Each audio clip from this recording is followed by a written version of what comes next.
Let me get the code. And alright, it says I have an excellent connection. Hopefully that stays true.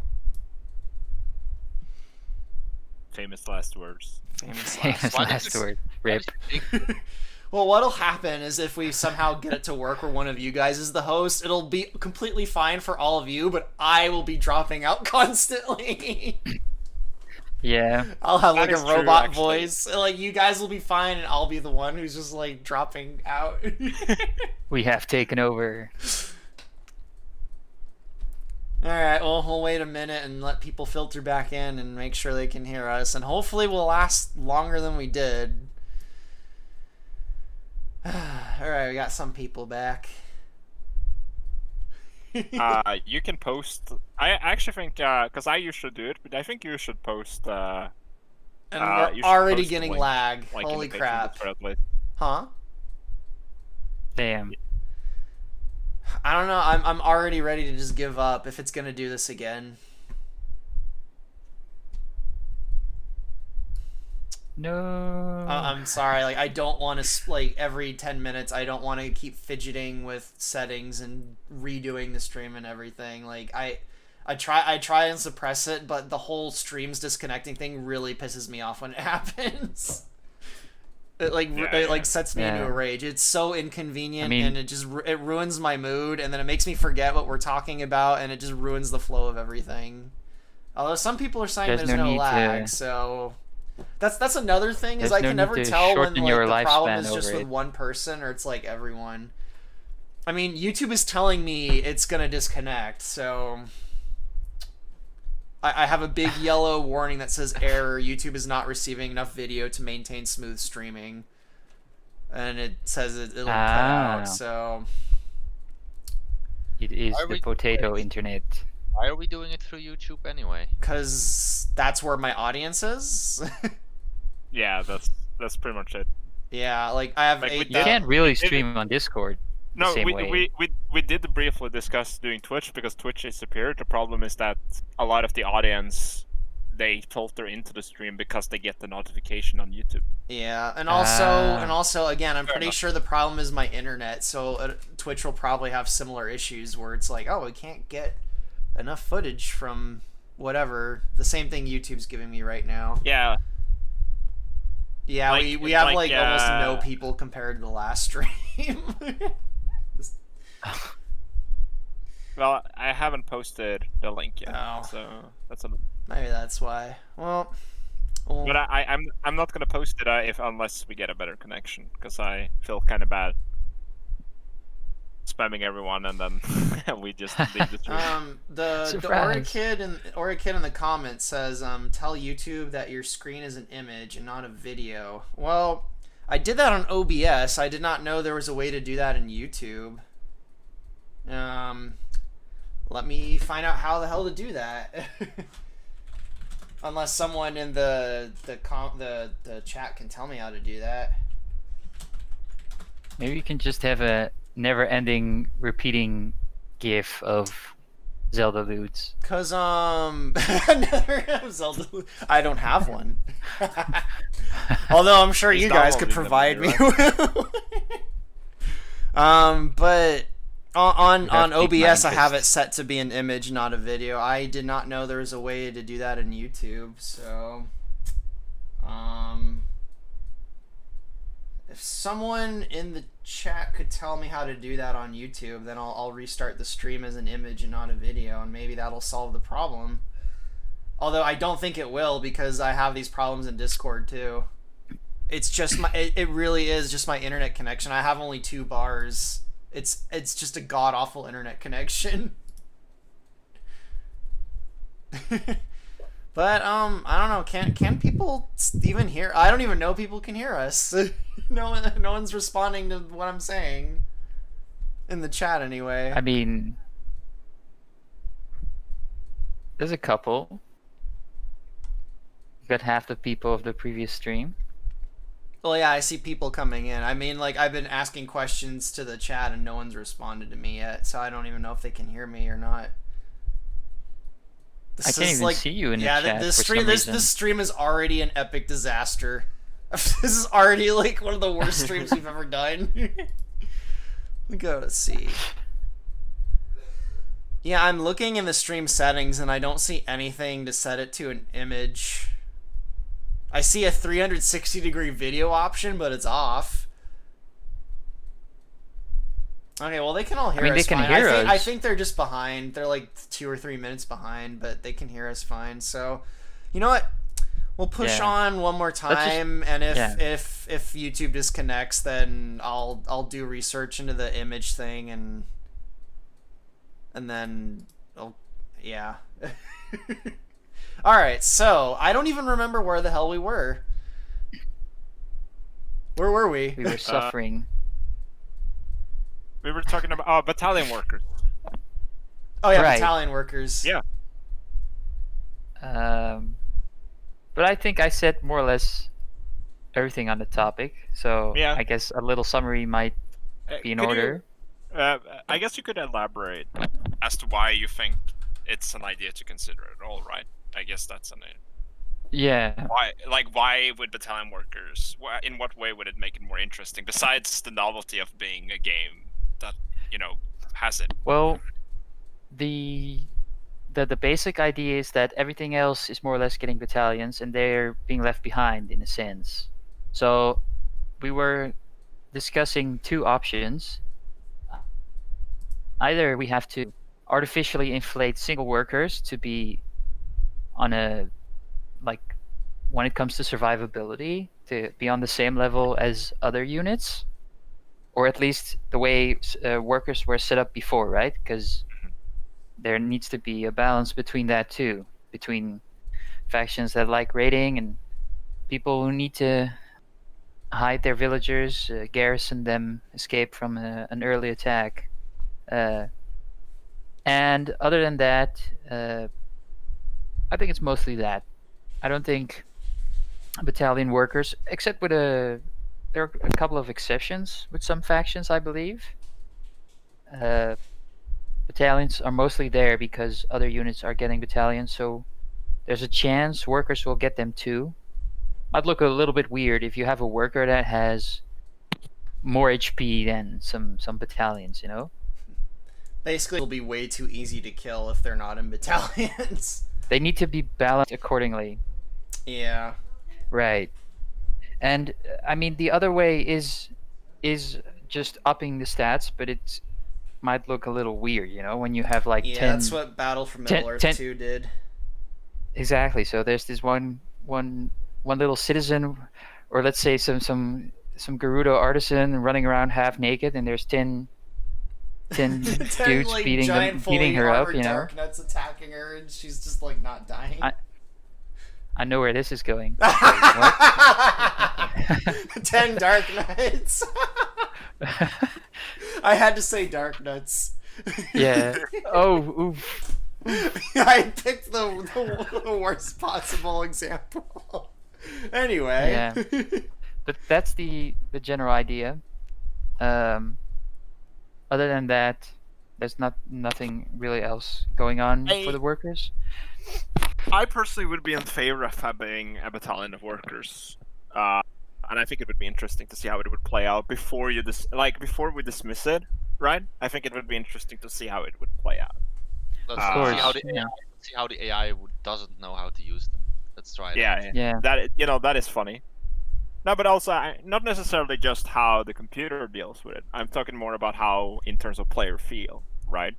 Yeah. And tested how you can make it so that in comparison to the early game, especially the early game, just kind of run simulations and how that would go. Yeah.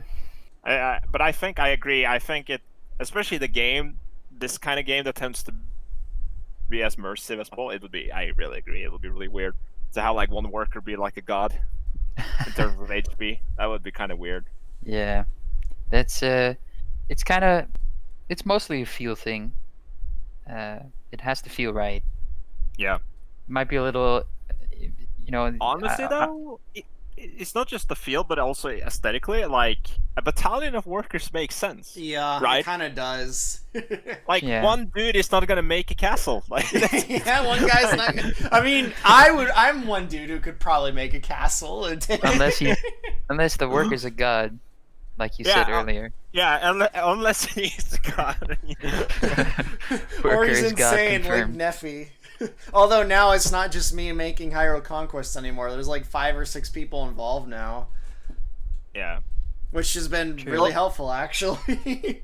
Well, you're making the actual, models. So I guess you're crafting something, right? Yeah. So there you go.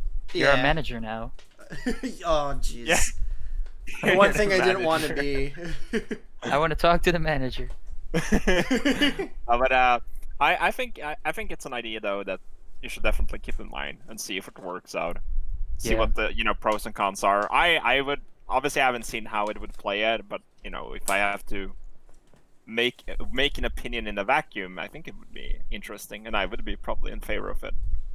Yeah. We'll see eventually, right? Yeah. It's not like huge priority. No. But it's an interesting thing to put in the back, the back burner. It's like one of those things where some people might think, who cares? But then when you change it, it actually has pretty big ramifications. Honestly, isn't that half of game design? Like, who cares? But Probably. you kind of have to talk about it. Who cares about balance? Yeah, Give me the Uka. Oh my goodness. Yeah, the Oka. Yeah. Oka are actually they're getting a visual overhaul. They're getting a few changes. Oh, I don't even. Change. I like Yeah, I've been. Odysseus like that. Well, I mean, there was the talk of just demoting them to a minor faction, but Shush, no more. But whether they are or not, they are getting a visual overhaul because I'm not satisfied with Sure. the way they look at all. In the far, far Their future. their design is basically from like 2008. They're like one of the things I never really updated as time went on. Should we talk a little bit about the new group member as well? Yeah, I Yeah. guess we'll talk about Ascaris. He's not here But- to introduce himself, so I guess I won't do a formal introduction. Oh. But we got another programmer who's already added 20 things to the engine in like a week. Yeah. He's I was- making EXO look bad. No, Exo's added tons of stuff in the last week too. Just kidding. But you are. Or am I? Oh, I've been talking with him a lot. I just thought initially, because that's what happens with most people. I mean, no offense, but most people are in this kind of, I don't know what to call it, this kind of fanboy phase where they think they can help out the mod with anything they want. Yeah. Like and then me. They're Wait, what? Okay. I didn't say anything. I didn't say anything there. You did that yourself. It's called sarcasm. So he was. I was under the impression maybe he's gonna be one of those guys. Okay, he's gonna try something out for a week and then he'll lose interest, and that might still happen. But so far, from what I've seen, he's been extremely diligent with everything. I've been talking to him multiple hours every day. It's not even an exaggeration. Sometimes I've been I had a call with him for 3 hours in the morning, and then I had another call with him in the evening for another 3 hours, talking about loads of stuff. So he's been pushing us to use Git, which is pretty awesome so far. Everything is going very smooth, and I think the two of us combined over the past week, since you brought this version to the page, just shortly after that, we've been doing pretty much for 2 months amount of work. It's insane. It overwhelmed me to the point where I actually had to say maybe slow down a little bit. So I never thought I'd say that. I was just getting overwhelmed by all the stuff you were sending me and telling me about. I'm like, I need a minute.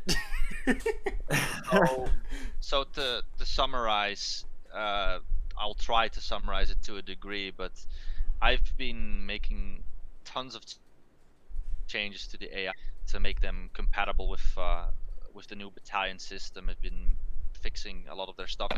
I fixed the Coast of Eru map. I made multiple fixes to the battalion system itself. I'm currently in the process. I'm actually pretty much finished to a degree with writing in a new killing animation system for combat, which is arguably somewhat large as well. Ascaris he added in multiple new changes for auras, so you can transform from auras. You can now also transform units from technologies. Yeah, they're no longer stuck to the promotion system, thank God. Yeah. Or I guess thank Ascaris in this case. Yeah.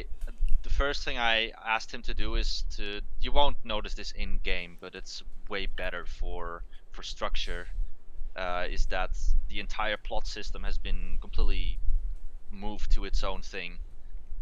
So that's all set up a lot nicer than it was before. I mean, before it wasn't too bad, but this is just way neater in terms of design. So he's done that as well, and he set up the new hero selection system. Yeah, he got the new hero selector to work, which that's very flexible already. I guess we'll talk more about heroes when the new hero thing when we get to future stuff. But basically, you'll be able to select 3 heroes out of the 6 instead of just 1, and you can mix and match them, which is kind of cool. And then isn't he also like laying the groundwork for the overworld map too? Nah, he wanted to talk a lot more about the overworld map. Well, yeah, him and I did talk about it quite a bit the other day. Yeah, he's made a what do you call it? An issue on the GitHub or the GitLab. I have to say GitLab, not GitHub. He's like laying out the foundation of it, or some of the foundation, but there needs a lot of talk about the combat as well. Him and I have talked about the direction of combat. And we initially had this philosophy, okay, let's just go more towards Battle for Middle Earth, which we have been doing for a bit now with the new battalion system as well. But Ascaris wanted it a bit more Total War centric, and to try and find best of both worlds for what 0D is capable of. And so we haven't really had this particular chat yet, but we want to have that chat where we are going to lay the foundations for combat as well. I know you're probably sitting there like, why are you going to change this again? This is like a radical change, because I can see Odysseus cringing in the background. Can you now? But this is something that we need to talk about. Ascaris doesn't want blobs of troops gathering and like just hitting each other. That's basically I mean, I can't speak for him, but that's the gist of what I got from him. Is he doesn't. He wants it to be more like Total War, where they kind of all line up and attack each other instead of blob and attack each other. He's he's very ambitious, but I told him as well. But this is the thing, I told him, but I didn't even really need to tell him, because he knows how much work this is. You know, I can't just snap my fingers and fix the entire formation system. It doesn't work that way. So I mean, on the other hand, gameplay-wise, we can do a finger snapping thing, and then the blobs just disappear. Like, I know the funny Like a thing about nuke. the blobs, though. Like, the funny thing about the blobs is that they do make sense. Like, do people know how medieval combat works? Like, formations are nice, but they tend to last like 5 minutes. That is true. It devolves. Like there's this glorified idea that traditional warfare was this like highly disciplined tactical battle. Sure, there was an aspect of that, but it's a bunch of people with pointy sticks, with no way of properly relaying information. Obviously, it's going to turn into mosh pits, and it often did. Like that was always a huge struggle in traditional warfare, was to maintain formation. Maintain that's formation. The biggest challenge. It's not Napoleon era stuff.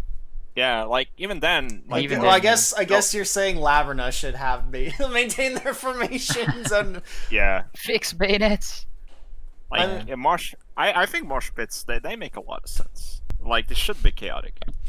Yeah, They I make don't have a sense, problem but with it. I think it's at least again. I'm not gonna speak for him, so well, I guess I'm kind of speaking for him, but I suspect his logic is it's no fun when everything just devolves into blobs and you can't like. Yeah. Yeah, but Yeah. keep in mind, I feel like a lot of people in other RTS games complain about blobs, and I think partially it's also because there's often a lack of anti-blobbing tools, you know? Yeah. Yes. I mean, StarCraft is like nothing but blobs. Like with modern even in modern games when there's artillery and explosions everywhere. Company of Heroes is Sometimes- actually pretty good about things not devolving into blobs, but that's probably because it's all ranged weaponry. Yeah. And you know, there's I would say a fair variety of anti-blobbing tools. But yeah, so the thing is here with the melee blobs, I think we're looking probably at things like artillery and heroes and monsters as tools to counter excessive blobbing. Yeah. But in the future, of course.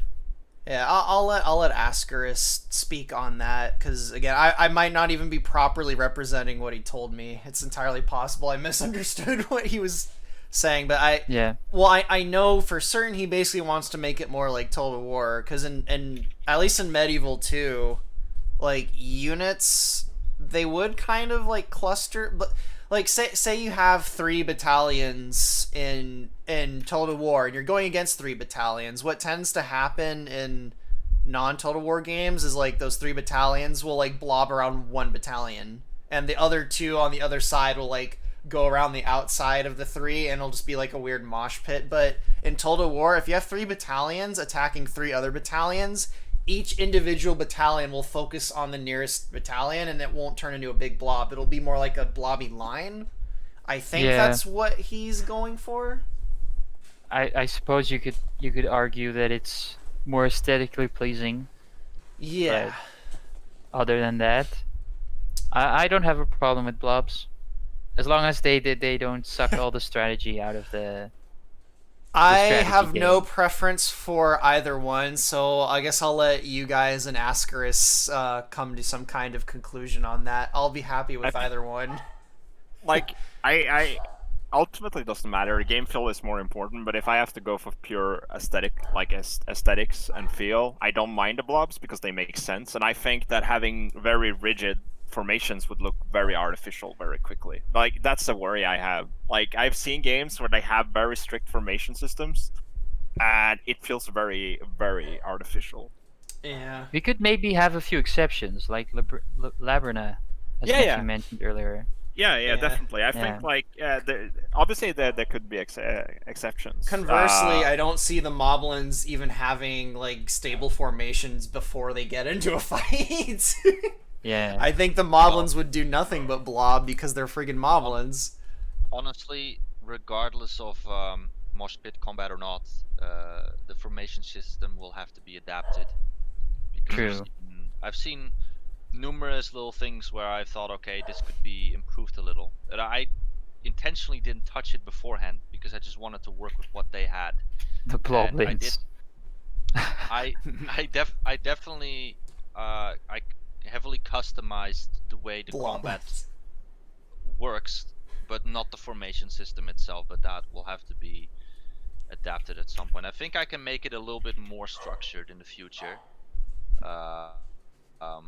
But the entire thing behind Zero AD is that it's centered around single entity warfare, and so the current way that Zero AD handles the formations, it just doesn't work very well, right? If you just kept it the way it was, you will see formations just waddling about a field where combat, where loads of units are fighting at the same time.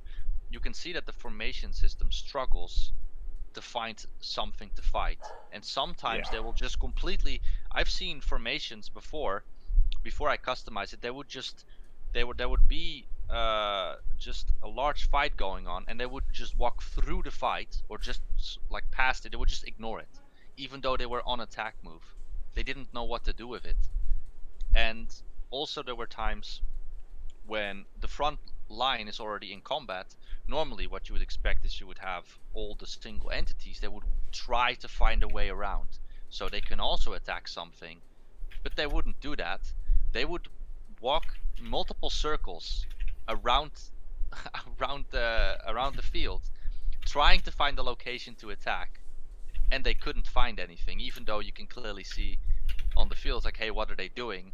There's an easy opportunity on the right flank, and they just walk past it. They don't care, or well, they don't know how to deal with it.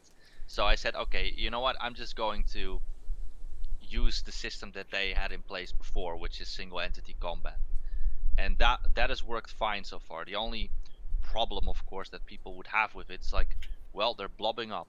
It's like, yeah, well, that's gonna be the solution for now. I'm sorry. Well, I'll let you guys and Ascaris figure out the blobbing thing then. I don't have a strong opinion on either one, so.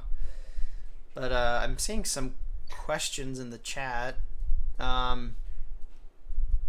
Is 0AD getting a version update soon? I know that they're working on 0.24 right now. I have no idea when they're going to release it, though. Ascaris and I talked to Stan a few days ago, and there's no release date yet. There's no release date yet. All right, Nope. so I guess to answer that question, they have a new version they're working on, but they don't have a planned release date, I guess. So, which is probably smart of them. Never, as Odysseus keeps trying to remind me, never announce a release date. Codeman asks, when is the mission coming back? That'll probably depend on EXO, because the mission's kind of broken since the battalions were added, and I can imagine. so I don't know if that's a priority. That's if EXO wants to work on it kind of situation. The thing is that there isn't even something in place yet where you can place a battalion on the field. I'll still have to write something for that. Right, yeah. So that doesn't exist yet. I don't know when the mission is going to be fixed. I haven't even put it on my agenda, to be honest. I think it's better to focus on the base game. I mean, the mission was more of a test Yeah. anyways, right? To see. It was a bit of a stretch test, though. I think I spent like 2 months on that. We did spend quite a bit of time on that one mission. It Yeah, was fun. It was like I still mean like it was like I mean a test in a sense like, hey, we can do this. Yeah, like a proof of concept. Yeah, That's a proof true, of yeah. concept. That's, like yeah, that's true. Once the base game is in place and you have we have like a good understanding of how things are going to work, then obviously it's going to be much easier to work on the missions, because then you don't have to go back and reiterate depending on what has changed.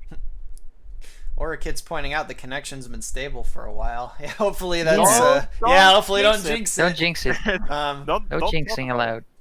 Anyway, you have a good meal, or a kid, and when you get back, it'll probably just be Deox and I babbling about nonsense if whenever you get back. I mean, if people really still want to play the mission, they can maybe work with an older version, because the mission still works fine. So yeah, our priority right now is basically getting like the core of the game working. So my personal goal is to have all the factions in the game before I do anything like that. By factions, I mean like the main ones, basically from the Hylians all the way to base game, the River Zor. Yeah. Yeah, the base game. And before Nephi dies of old age. And like a lot of the gameplay features in, like stealth. You want all that stuff in first, and then that's probably when I'll start going back to all the cinematics and stuff. And we only have like 5 or 6 factions left, I think. We're more than halfway through them. Yeah, we're doing well. So yeah, was there anything else that's being thrown in on the 31st that we should talk about, or should we go on to stuff that we're gonna add in the future? Something I actually wanted to address. What did you want to address? Well, I really don't, because we haven't really discussed this in depth in even our own chats before. for the future. I was really hoping that we're not just going to do the 6 hero system in the next update, and that's the only thing we're gonna see. So that sounds a bit dull. No, if you wanna do other things, that's fine too. That's just the first thing I'm gonna work on. I'm gonna get all the heroes done. You've been obsessed with that system for a long time, so basically since March, I think. Probably March or April, somewhere around there. Like, it poisoned my mind, and I'm like, I gotta figure out how to get all the Zora heroes like in the game properly. Oh yeah, it was gnawing at me. It was really killing me. You will be modeling the heroes, right? And then you'll be discussing with Odysseus how they're gonna be. Yep. I mean, Odysseus and I already are discussing how they'll be implemented, but yeah, I'll be modeling them. I mean, I've already got like half of them done. I got all the Hylian ones done, the Gerudo, the Gorons, the Zora, and I got one of the Kokiri heroes. Actually, the second Kokiri hero I'm gonna add. That's one I'm kind of stuck on, but I guess I'll ask Deox about that later. What his opinion on the Kokiri? What hero? Actually, huh? We don't need to go into depth to that, but that's actually something because everyone has been kind of busy and I was gone for a while. That's actually something we could do at some point. Just go through your list and your hero list. All right. Well, I guess I'll throw it out now. Should Mido be a Kokiri hero or no, or stick with the Goma? No, I don't. No, he shouldn't. I don't. No to being a Kokiri hero, or no to sticking with the Goma. No for him to be a Kokiri. Okay, so he should stick with the Goma. That's basically where I was struggling. I got it in my head that I don't know, he might be better as a Kokiri hero instead of a Goma one. But I know a little bit about your core. Why would you even consider putting him in the Kokiri? Because he is a Kokiri. I almost. He used to be a part of the tribe. So he is a Kokiri. He was like their leader for a pretty long time until he did some stupid stuff. The only thing that is interesting about Mido happens when he actually becomes Goma. Yeah. Well, the thing is, he goes to Goma.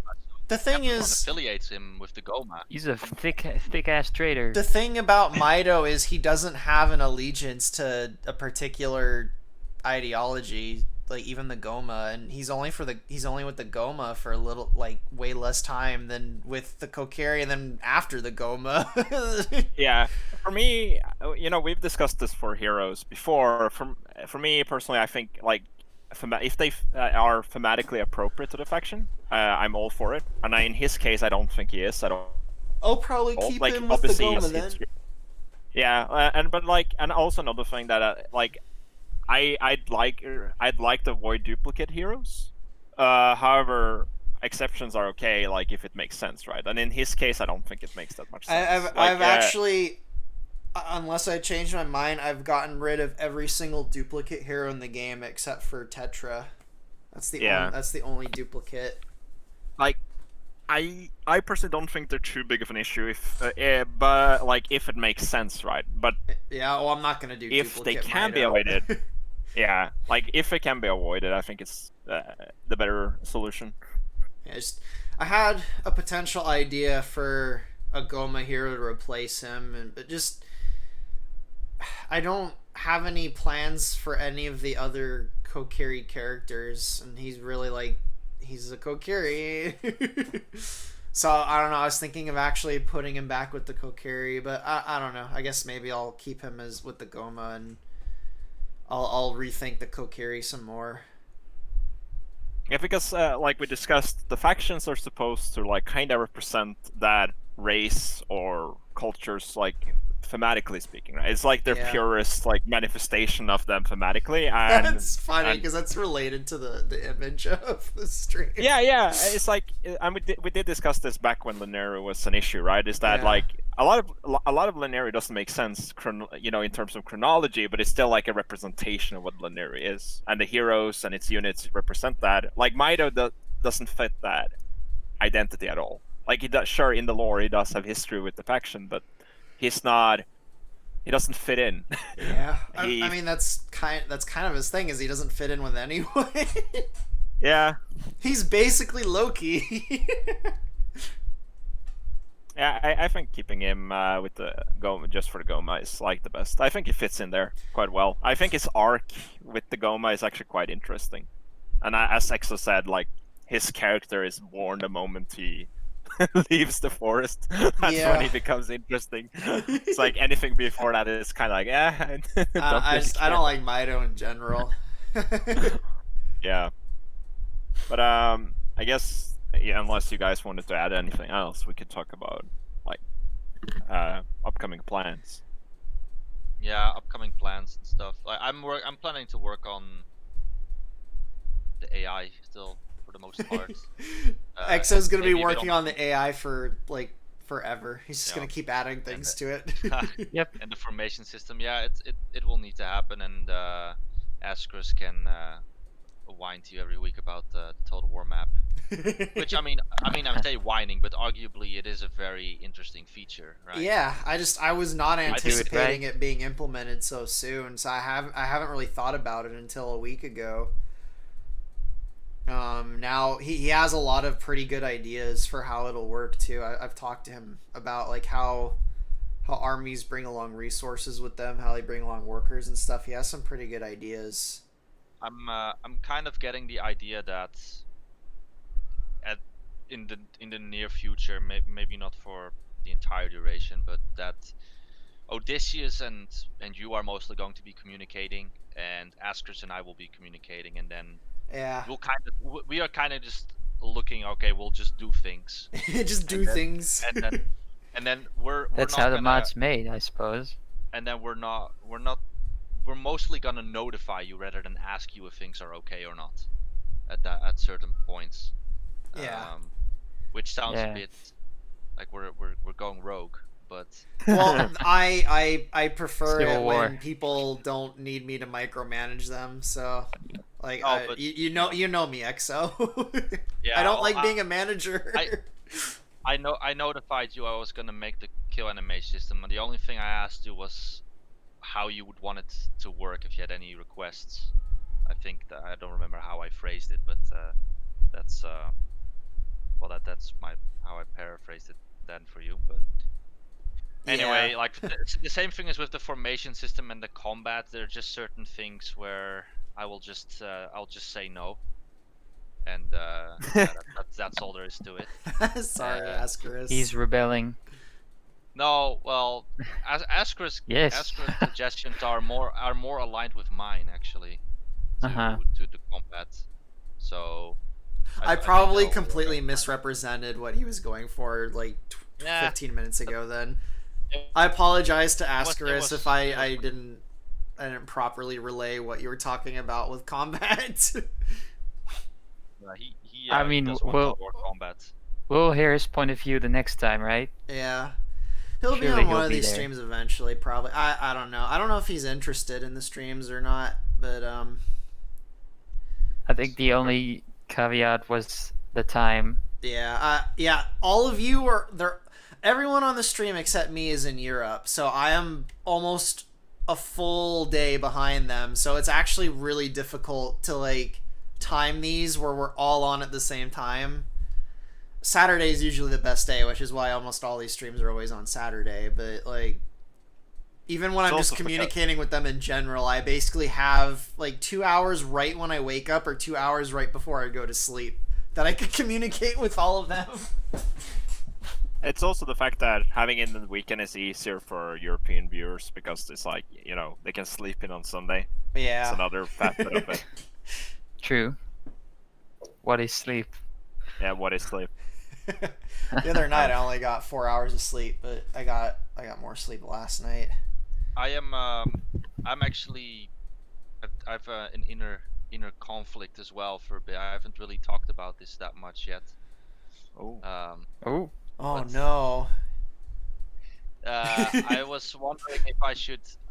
Well, first I might actually have a try at Ordana's AI because they're pretty similar. So I might just see if I can make them work to the degree that the Highlands and the Gerudo are actually working again at this point. Although the people who have the current patron release, they are very far behind. already. It's just 1 week, but it's they're very far behind. It'll be like something brand new Big for thing. them next week. For all the AI stompers, you'll have something to AI look forward to. The AI is working again as it used to do with the new AI when I first released that demo. There are a few additional fixes to that as well. The only flaw that I still have seen is the formation system itself, which the AI sometimes really struggles with. And mostly that has to do with movement.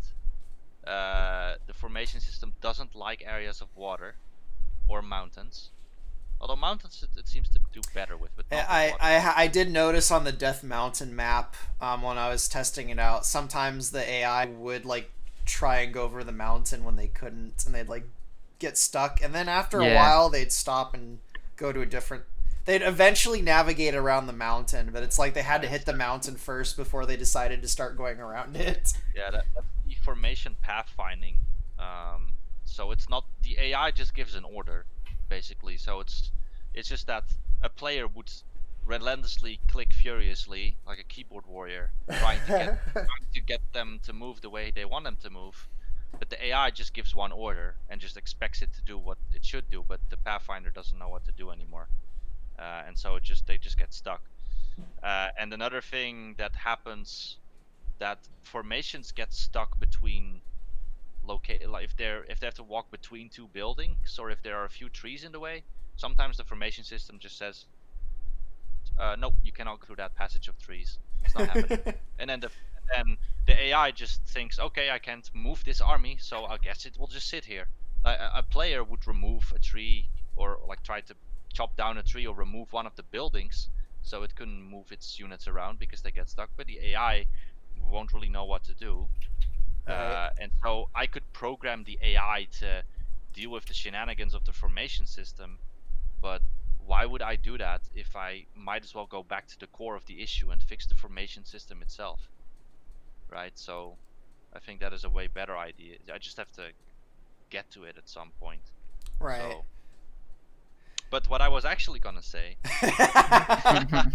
is whether I should go to Ordana and Gorons first, or if I should add in that personality thing, which I wanted to add for a long time. Actually, now that I think about it, how's the personality thing gonna work now that there's gonna be 3 heroes at a time? I didn't even think about that. Well, the same thing with how you choose the hero. Askers was like, oh, but now you can choose 3 heroes, and you can set it. And I told They them, have 3 personalities now. So yeah, would it just be that, where there'd be 3 personalities talking? I mean, I'm fine with that. That's awesome. Nah. Personality sounds stupid. No, the AI wouldn't know what to do with it actually. At the moment. Because we could maybe reserve the AI personality system for the single player or something. But this is for single player. Yeah, it would only be for single player, because in multiplayer Oh, okay. Yeah, never mind.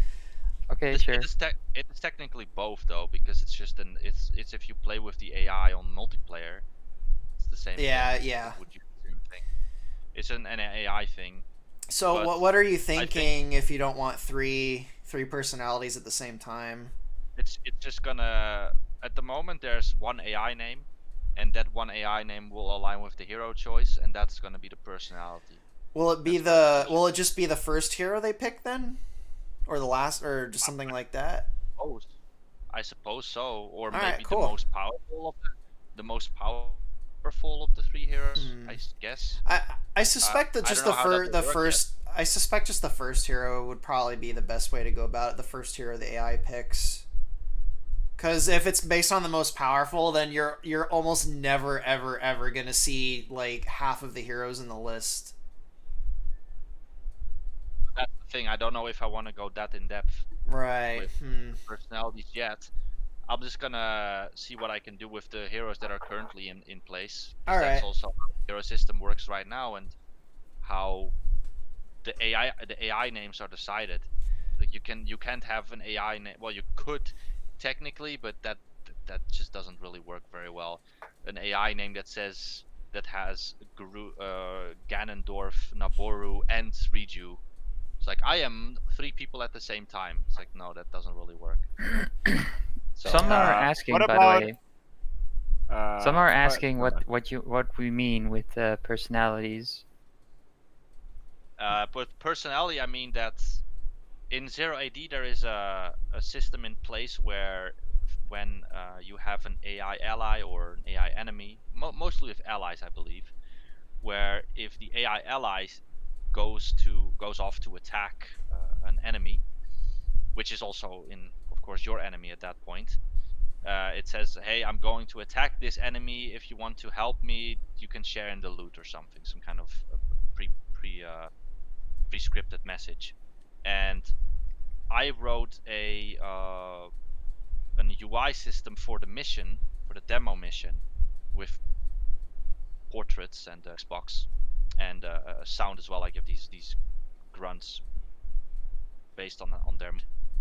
And what I wanted to do with that is have the AI basically bring those messages to you with their portraits and their sounds, and also that their messages, the messages they send to you, are represented or representative of their character. So Which is freaking awesome. so It's like in Red Alert so- 3. So Karis, for example, they have certain lines that Just you know, angry when you screaming. read them- Just read Yeah, and for example. screaming. But something that is, I think of, or well, something that you, when you see the message and you see her portrait and you hear her grunt or the sound, or maybe she does some kind of screech in certain occasions as a sound effect. When she Just when she's getting And you attacked. read- Whee! I'm imagining Yeah. like Age of Empire level taunts, you know. But so yeah, you see, couldn't you? What? No, I was just thinking if you want to, because that system is awesome. But wouldn't it be a way for the AI to pick a dominating personality what do randomly? you mean? Like, so when the heroes are selected, the AI will choose one of those heroes randomly to be the personality of the faction. I feel like it should just be based on the first hero they pick. Yeah, or the first hero. But I feel like like that's if the they will easiest and always simplest way to go about yeah, it. but if they will just make sure that they don't always pick the same hero, right? That's what I'm thinking. Well, I think it's no, completely random right AI AI hero choice is totally random. Mm. So now. So it there's an doesn't- equal it- chance it- it'll pick any of the 6 heroes first. Yeah. Okay. Yeah. So then I think you should. I agree. Then it should just be the first pick. Yeah, the personality should just be the first hero they pick. Yeah. I think that's the easiest way to go about it. Unless you have- I mean, for now, right? The one thing is though, I know for most characters I have an idea of what their personality is, but there might be characters where I go You'll come to I me just for go, those. what the hell? The Should I? Kokiri Maybe are all I'll- gonna I- speak in Shakespearean. I'll ask either you or Deox Thine and- army is pathetic. I think. And obviously I would need portraits for the heroes. No Although I problem. suppose I don't think that would take very long to do. since No, you're already I'm making them honestly anyway. that feature is awesome. That whenever you're ready to do it, I'm probably fully committed to it. Well, it might occur sooner than you think. I mean, but it would be soon a enough. great thing to coincide with adding all the new heroes in too. Like it might be a great thing to like work. Like what the hell am I trying to say? It might be a good thing to do that right after I get all the new heroes in, because then we could use all the new heroes to demonstrate that system. There, I think I said it right. Yeah. Well, if they're gonna be 6 heroes, then maybe the first pick is better. Yeah. That's the one. And also, It's just yeah. Same I thing think- for I the think name they'll of be the fine. AI player. It might be a little bit of a clusterfuck if it shows three names for each AI player. the first thing I'll do is I'll just have the AI say some very generic things to start out with. So they will say something if they attack. They will try to taunt you or something. So some basic stuff. And then once I'm happy with that, I want to write in a mood system as well, which is somewhat similar to the one in Crusader Kings. Where This you is have gonna be either so cool min- when yeah, this whole thing's done. it's Mhm. gonna be between -100 and +100. So based upon certain things you do in the game, even if they are your ally or not already at the start of the game, they might have some kind of boost already to a plus. And if the AI, what I want to do is if the AI likes you more, they are more likely to give you resources, but also their text messages, if they're above a certain or below a certain mood level, Faction towards you. waifu simulator. If Instead of like individuals, the waifus are factions. You have to appease the factions and make them love you. if you get Urbosa +100, you have to be very careful. Just so. Death by Snoo Snoo. Yeah. Tall. Plus 100 yeah. Mido. I don't even know what he's gonna lick your. He's feet gonna or just something. like, he's gonna be like, I don't like my faction, can I just join yours? He just like betrays his AI just instantly is defeated and his hero spawns in your faction. Traitorous scum. You already know the drill, Neff, because we've been, when we made the mission, we did the exact same thing for the portraits of the heroes that were in the mission. So it's the exact same idea. Yeah, much. no, It's just that with text. I love the idea, because not even just for like in like the skirmish battles, but even when we get to like the campaign missions, like it could add a lot to the campaign missions too. Well, I guess in the campaign we already did that, like in the mission we did, so I already know what that's like, I guess. But if you just for the other people that are wondering about tea parties, is that so Karis +100 will invite you to her tea party. Secret mission unlocked. I do. Someone pointed out. Where was a comment? Yeah, and oh, it just got deleted. Anthony Filbert, you had an interesting comment, but then you deleted it.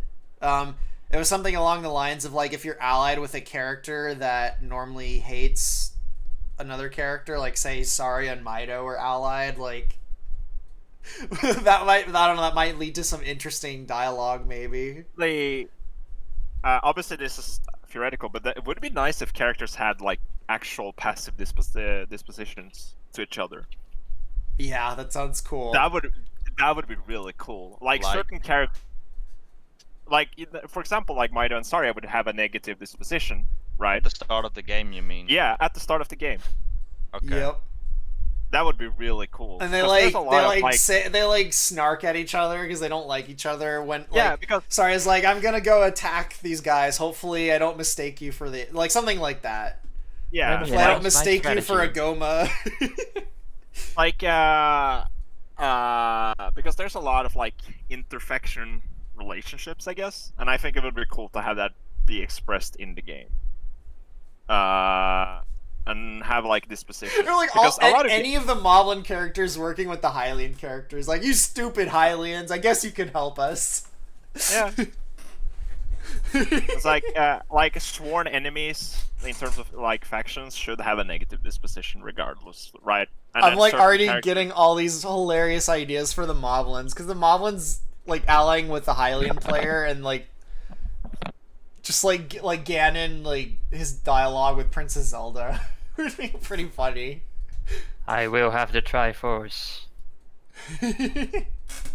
Or yeah, like Ganondorf and Link, like their banter with each other if they're allied with each other, that'd be great. Or even when they're enemies of each other, like there's so much possibility for like dialogue between specific characters or even like between specific factions. Like there's some factions that just don't like each other. Good luck, EXO. Yeah, EXO, you opened up a Pandora's box and he's like, oh no, You'll need can it. I take it back? I think like in the simplest way though, EXO is like this position can literally be certain heroes have negative or positives. Like a bunch of game does this. There's just from the get-go, without any influence from what's going on, they just start out with a certain disposition. Because that would be fun. Because let's say, oh, I picked Saria, and the Goma have Mido as their hero. That can have an effect on what choices the player makes, which is interesting. And I think it kind of reflects Like, it makes the character seem more alive, and it matters what hero that the AI has picked and what you have picked. I think that's Yeah. like No, I think I that's wanna- what you Like you guys are opening the Pandora's box. I'm fine with loads of new ideas and stuff. Let's start small and we'll get bigger as time goes on. I will, we'll not overload EXO right on the. I'm just gonna do my own thing and see what I can come up with. But I'll just, like I said, I'm gonna keep it very basic at Yeah, yeah. first. I just want to have something set up, and I'm not even gonna worry about the mood system yet. So I'm just gonna start with that they respond to events that happen in the game, and that they have a few portraits that I can work with, and they can make their little diddly-do sounds like wee wee wee. As Coben pointed out, Mido would just always be 100% towards Saria no matter what. Like, if you're Saria and the Goma picks Mido, they just always like you, and then Saria just always hates him. What if Mido just fills your screen with friend requests? Yeah, it's like, I'm sorry, Saria. I can't say your name without apologizing. Please add me on Hyrule book, please. Please. Hyrule book. Hyrule book. Yeah. Or I guess for the Goma it'd be like iBook because their faces are eyes. Add me on iBook. Yeah. Have an iBook, please. I can also Yeah, but see the matriarch, you know, saying Just saying screeching. Doesn't even say Yeah. words. Re. Just re. I think the Matrix only line in the cinematics is she screams. So yeah, literally her only dialogue is reeing and screaming. Yeah, but you can have like, you can have asterisks, right? You can have asterisks. It can be like screeches angrily. You know? Yeah, screeches angrily. Beautiful. the spider does not condone your talking. Yeah, no, this is Spider this is attacks such a now. fantastic idea that we really should like build off of it in the future. I remember when EXO brought that idea to me like a year Happy or two ago. screeching. I'm like, yes, we need that. Screeching suggestively. Yeah, I think most of it is just gonna be port. Yeah, like, Or- I'm not even gonna. Or like, and again, like even inversely, like characters that like each other that are on opposing teams, like there's so much possibility for like dialogue. like say Link and Zelda are like against each other. That would be some interesting dialogue from the enemy AI. Yeah, but it's not just in terms of like that it's a fun way to have characters kind of show, you know, the personalities in the game, but it's also like it can actually have gameplay. Like, let's say, you know, you have a bunch of AI in the match, and you know that your character has a positive disposition to the other factions. Hero, you can easier, you know, have an easier way at the time of allying Yeah. with them, which Nice. is cool. And it makes you learn about the characters too. Yeah. Yeah. The game. You learn something about the actual characters without Implement- cinematics too. Story implementation and gameplay. Ooh. Wow. I'm Whoa. probably Wow. I'm probably gonna write down a few moments where they would say something. I think a starting message when the game starts, they will say something, whether they are ally or enemy. But yeah, like you said, if they already have a positive predisposition, then, for example, Saria and Link or Zelda and Link, they could say something like, "Hey, it's nice to see you as an ally on the field." Yeah, exactly. You know, Yeah. something like that. And then you would start out with them on plus 25 or plus 30 or something like that. Yeah. At the start of the match. And then you can get Zelda really angry as Link, and then I thought we had something. I thought we had something. Or Rudo and Darunia being allied will be He hilarious. should definitely, the moment he destroys Zelda's base, he's like, "Wow, Link, I thought we had something." It's like it's over, Link. "Well, excuse me." Well, excuse me. Excuse me, princess. Oh, I love it. Yeah. Someone's look- asking about stealth. We're not talking about that. I know. Moving on. Or- No, but Can we- I'm picturing a match with Rudo and Darunia allied together. That would just be a ball to write. They're just constantly like snarking at each other through the whole match. I think, who is this guy? Anton Bulatau. Can we kick him? No, no. No. Stealth. A first version of stealth has been added, but it won't be in the next version. So Stealth probably won't show up until we get the Sheikah in. That's my prediction. I'm It'll just be sad like it'll be something that comes out with the Sheikah probably. I'm just sad we're gonna have to kill the meme eventually. We'll find another meme. Don't worry. Well, I don't know. With Ascaris around, it might be impossible. He just keeps adding stuff. I'm delaying stealth for as long as possible. Yeah. Game of And life support. We must give the meme a proper Ascaris has given me well, pretty much control of stealth. So I gave you control of he's not stealth. gonna oh well, like that as well. I mean, I've gotten to the point with stealth where it's like restarting it would be a bit silly Yeah. because a lot of the stuff has already been done. So, but yeah, I mean, personality system. That's the thing. I know I should technically really do some of the other factions, but I'm just a bit too excited about the personality system that I wanted to do a little bit of the personality system already before moving on to the Gorons. I'm in full support of the personality system. That sounds like a lot of fun. And I think that's something like 50 years from now, assuming people, basically that's something I see people remembering from the game like 20 years after it's been out. Like, man, I remember Hyrule Conquest. I remember all the heroes would like banter with each other. This was so cool. Like, that's one of those things that I feel like would set it out and like make people remember it for a long time. I don't know that many RTS games that have heroes talking or Red Alert yeah, 3 talking has with it? each game. Red Like, Alert I know Is it there really are heroes? Well, it's not exactly heroes that like you field, but you pick a personality. It's a similar thing where the AI picks from a personality of the different characters in the game, and then they have banter with you. Like, if you're playing as Japan, sometimes the AI will pick George Takai, and it's been a long time since I played Red Alert 3 because I actually don't really like that game that much, but I do remember one of my favorite things from the game was the AI would talk to you depending on what character they were. Basically exactly how we're describing.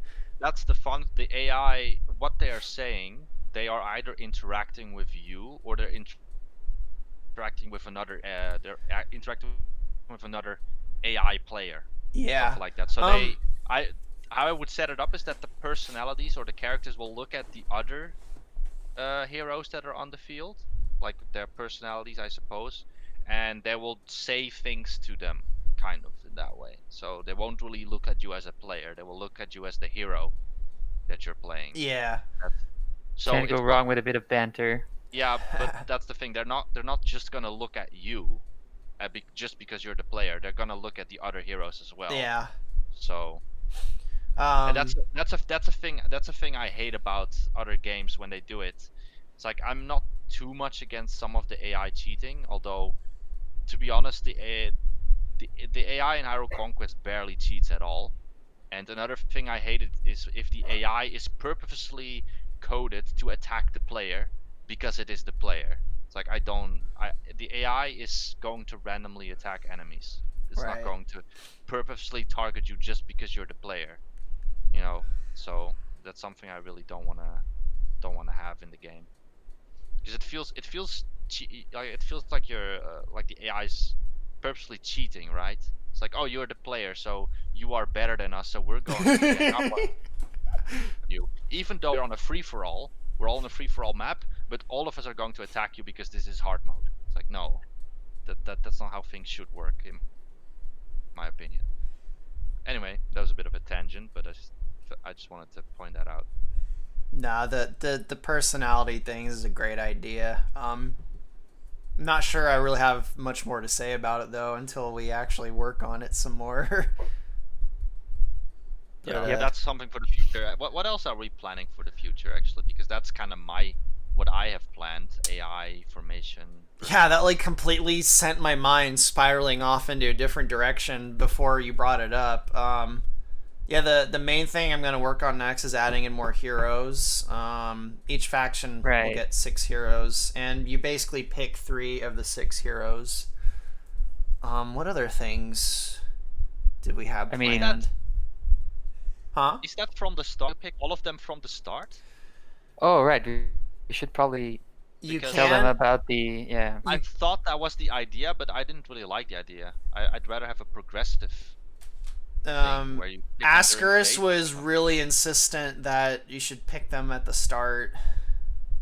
Yeah, but I talked For with the him sake of about that variety. actually, and he said that at least for now, because it had something to do with the upcoming update for 0AD. But otherwise, it might be possible to do like you can select at will basically whenever you feel like Yeah. it, Well, Yeah. for now it's fine.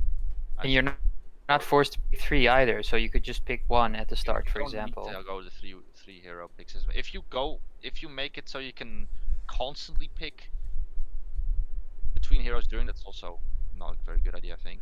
And it would also mess with the personality system.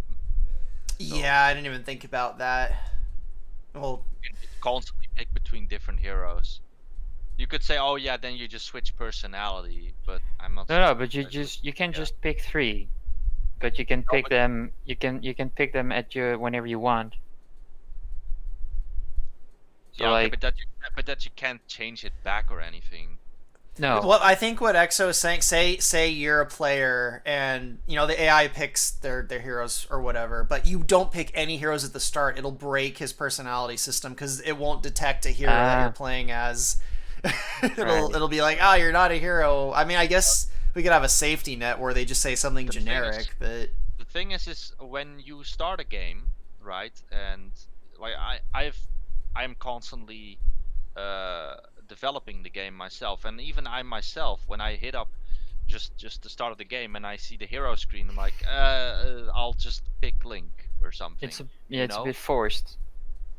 Yeah, and the thing is, now you're going to enforce 3 decisions at the very beginning of the game, while the game is technically already running, right? So you're going to tell the player, okay, we have these detailed hero descriptions. You have to pick 3 of them right now, like right now at the start of the game. Yeah, So but we talked about this. It's the kind of the irony in the choice, right? So we are adding more There's too heroes much to have choice. more choice, but then at the same time you're forcing the player to pick them in the beginning. the Breath of the Wild model. Right. we're not getting Yeah. into this. But we'll come back to it at some point in future. Yeah, probably pretty Yeah. soon because it's the next thing we'll be working on. But Yeah. Is there anything besides the 6 hero system that you're planning to do? I don't know. Maybe I'll start on the Sheikah. You know they won't have support though. I'll find a way. Maybe maybe if Ascaris can do something for them, but I'll find a with way. the new updates. What? With the new aura thingy and the technology, I'm sure you can make the stances work at least. Yeah, already. the stances will work for them, and I'll be able to fix the fairies a little bit more too. Yeah, but I'll have to go through all the factions and like Yeah. remove the promotion thing and change it to the new system, which will be awesome. Someone is then, saying personality sounds really good, but maybe focus on gameplay first is a better idea. I like this person. Can we give this person a cookie? If I had one to give. Yeah. personality system is going in first. I can tell Exo really likes it. I really like the idea. Yeah. Like I said, for the I think we should put Exo's personality in the game ouch. because it's the biggest one of all. Ow. Okay. Let's fight tomorrow. okay, We'll fight. Come on. We're gonna on. tomorrow we're gonna fight. Okay, we'll put it on Fisticuffs. YouTube. Stream it, yeah. This guys. Fight me It's in real getting life, too mate. I find it funny Yeah. that normally it's Deox and I that like go on weird tangents, but this entire time it's been Exo and Odysseus. Yeah. We've been Yeah. good. We've been good, boys.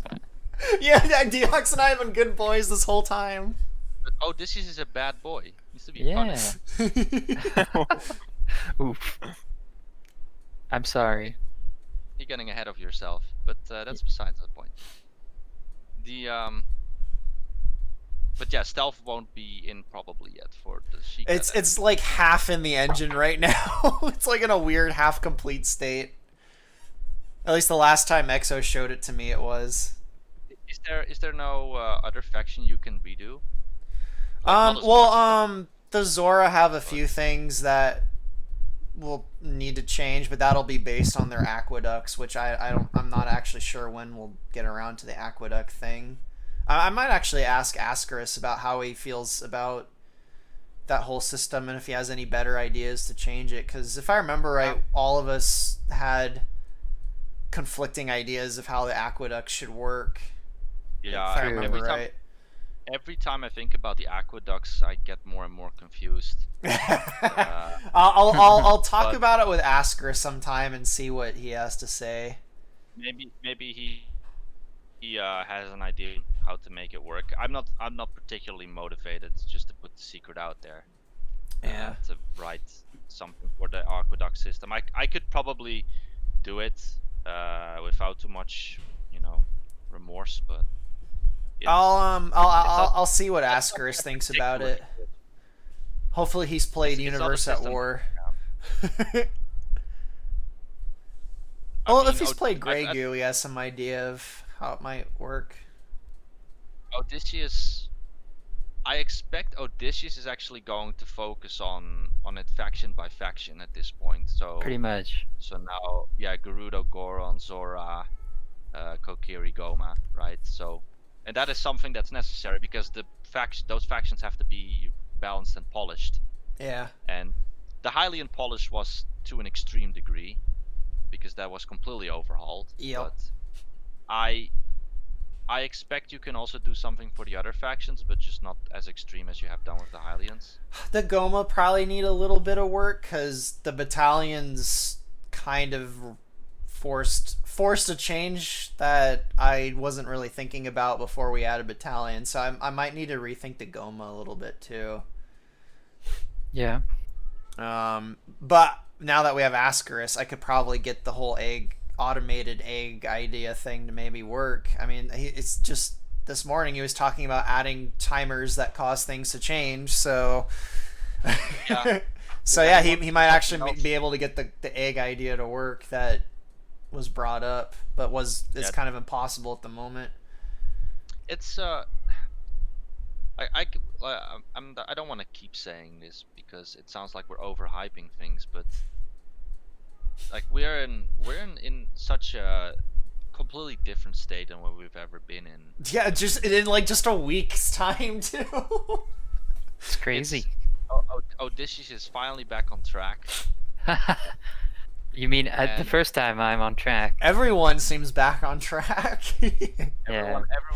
Everyone is doing things, and we have 2 programmers now, so like a lot more work is being done, and Deox is alive again. Yeah. back at. I mean, obviously it's just not gonna stay like this forever, but we still have a team of 5 who is actively working on things and getting things to work.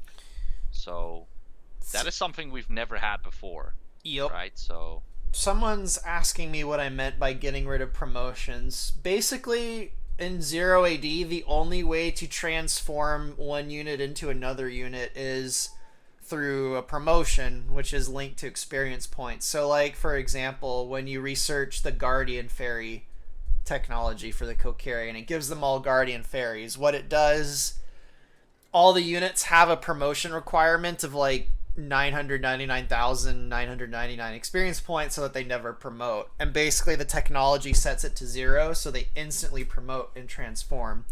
It's an incredibly hacky way to transform units, and it basically makes it so I can't use promotions for other things. But Ascaris basically added a system into the game where you can transform a unit just through researching a technology and not linking it to the promotion system. So that's what I meant by getting rid of promotions for all the other factions. The units transforming will no longer be tied to the promotion system, which is very, very handy, because if I want, I can make it so that other units could promote if I wanted without.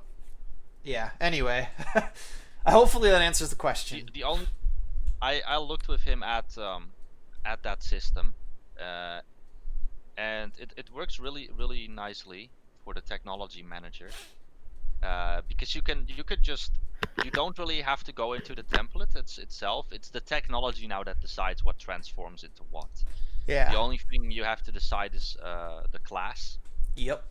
Which is exactly what I've been wanting for like 3 years. I kept telling the 0AD people, like, because the 0AD in 0AD there are several units that transform through technologies, and they also use the promotion system. I'm like, that's such a hacky way to do it. Like, I always thought that was a weird oversight on their part, so I'm just happy that it's finally been resolved.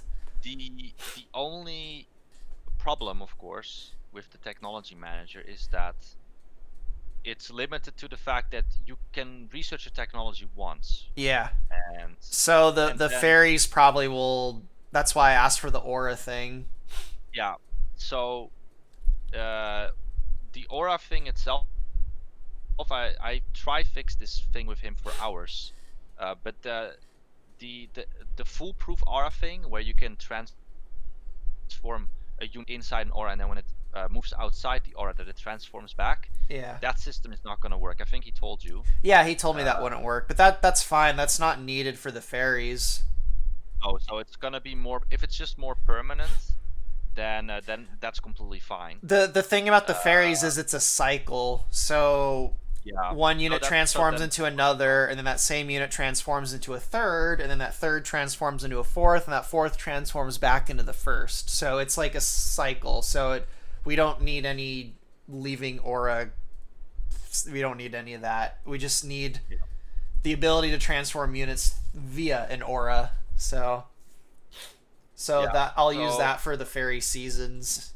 So the idea is that we use the aura as a trigger kind of thing, and you can use technologies for really permanent stuff, which I'm sure there are multiple occasions already where you can use the technology manager for a transformation, because that's very permanent.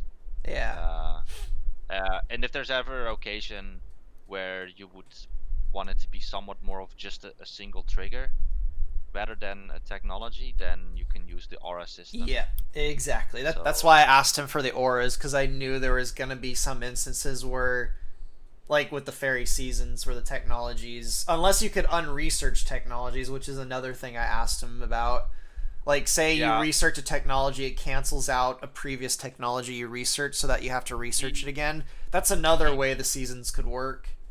He brought it up, and we talked about it, and I looked at the issue, and I told him that we are not going to do unresearching, because it goes against the entire philosophy behind technologies itself. Well, the thing is, it would be used in a context that doesn't, like, that isn't it would be used basically as a toggle, but it's just what the auras are doing, yeah, exactly. That's what the auras are. So but I asked for both, just so, like, you know, more options means more possibility, I guess. I don't know. There's no such thing as unresearching technologies, and I think it would really work against the principles of the system of the technology manager, from what I've seen as well in the code. Yeah, I don't know how the code for it works, so I'll take your word for it. The entire design is that you research technology. You don't lose the technology somehow, and that's how they designed it to work as well. I'm pretty sure. I'm sure that I'll probably just do auras then, which was my original plan. And well, actually, I just thought, no, the Sheikah won't work if you can't unresearch technologies, unless there's another alternative. I mean, I Yeah, guess well, I could make it. I could have it like the fairies, where they just have 2 upgrades for the building, and then depending on which one they upgrade, it's the stance that they pick. But I would have rather have done it through technologies. Shoot. then it's more of an upgrade than an actual technology, though. Almost. Like where you pick one thing and you want to switch between the 3 or something. Yeah. If we really want something like that, we might even want to write an entire. I'll try it with when we get to the Sheikah. I'll try making it like the fairies at first and see if I can get, because it works with the fairies because it's a cycle of units. You don't have to worry about either or. It's just a linear cycle. But with the Sheikah, you have option A and option B at all times, and I'm not sure if that'll work with auras. It might be a little tricky, but Can they just transform with Huh? the auras? Like you can, the moment they click one, then you can Yes, act but one of the auras. let's say you're in one stance and there's 2 possible stances you can go into. Like basically you'll need a lot more checks within the I don't know. I'm having trouble putting it into words, but I don't think so. I mean, I'll try it out with auras first cuz I might be overthinking it. The auras might work fine. You can ask us, but you could have 3 buildings maybe that send out the global aura, and then all of them have that separate aura thingy, right? And then they will all transform it. Yeah. So, but you can set the classes which transform. So whether they are in, if you're in stance A, for example, and it doesn't really matter if you go to stance B or C, because the aura itself transforms them into the ones that C is. Basically, So, if I'm conceptualizing it right, each and every template will need an extra class in it that like the fairies don't need. If I think that might solve the problem I'm thinking of that I'm having trouble articulating. you can, I'm sure you will figure it out. Yeah, I'll figure it out. And if I don't, then I'll point out what's going wrong, and I'll be like, no, I need unresearching technologies. I think having an extra class in each template would solve the problem I'm thinking of, though, if we do it through auras. But anyway, if you really want unsearching text, maybe you can ask. I'll hold off on it unless I actually run into the problem that I'm thinking of. I would hold off on it because the auras might work just fine for the Sheikah. I guess that's one of those things I have to work on it to see it. It's one of those things I'm having trouble articulating just in abstract. Somebody asked about the dark nuts, by the way. What about them? How the what promotion, how the promotion system will work for them? It's still the same, right? Yeah, well, the thing is, because the Darknuts promote, they couldn't actually use technologies to transform. They were locked out of it. Basically, what I'm saying is there's now more than one means of actually transforming a unit. So, for example, in the old way of 0 AD, say I want a technology that gives Hylian Knights the Hylian shields. If I did that, the only way I could do it is through promotion. So I could have it so the Hylian Knights could either gain experience and promote to something, or I could have it so they could research the technology to get the shield. I couldn't have both because it was all tied to the promotion system. But now the promotion system is completely divorced from the technologies that transform units. So nothing will change at all about the Darknut promotions. But now I could have it so that their units promote, but I can now also research technology that can transform a Darknut unit into something different if I wanted. Just brought something very interesting into the mix. What if there are 2 of the same heroes with the personality system? You can't. It grays out a hero when you select. Oh, you mean with 2 different players? It might be a little corny, but whoever picks it Roll second. sorcery is this? What? Just them yelling at it. No. I have an idea. I don't know if it's lore friendly, but if whoever picks the second, whoever picks the hero second, it's just a dark version of them. Like say the first player picks Link and the second player picks Link, the second player gets Dark Link. Edgy. Yeah, I don't know if that's lore friendly though. That might kind of contradict my lore, but that might just be a really funny like Easter egg kind of thing. Yeah. Dark Lear. We can't do full lore in the battles anyway. Maybe it could also just be them like, you know, dismissing it as sorcery. What sorcery is this? Yeah, what sorcery is this? Or it could just be treated as like it's the same character just managing two Well, no, that won't work if they're enemies. We should just add a hidden command that if people pick the same hero, the game crashes. No, I don't know. I'll think on that some more.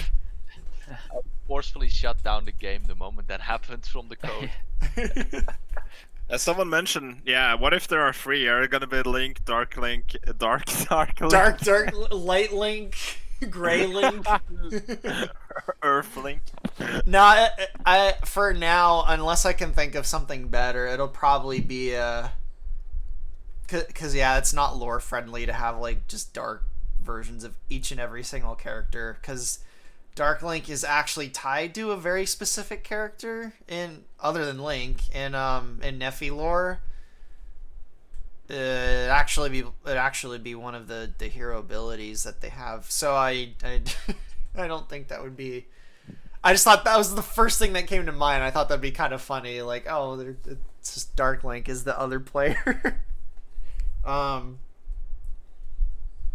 No, it'll probably be the like say 4 players all pick Link. They'll probably just all be Link, and I don't know if I want to go the comedy route and just make them like be like who's the real Link? I guess the obvious answer is 4 swords Link. 4 players pick. They're just all like green, red, blue, and purple or violet or whatever. I don't know. I'll think on that a little more. For now, we'll just make it so they just treat it as a copy of themselves, I guess. Like, oh, I guess there's a copy of me. Weird. Anyway, I'm gonna go attack this player.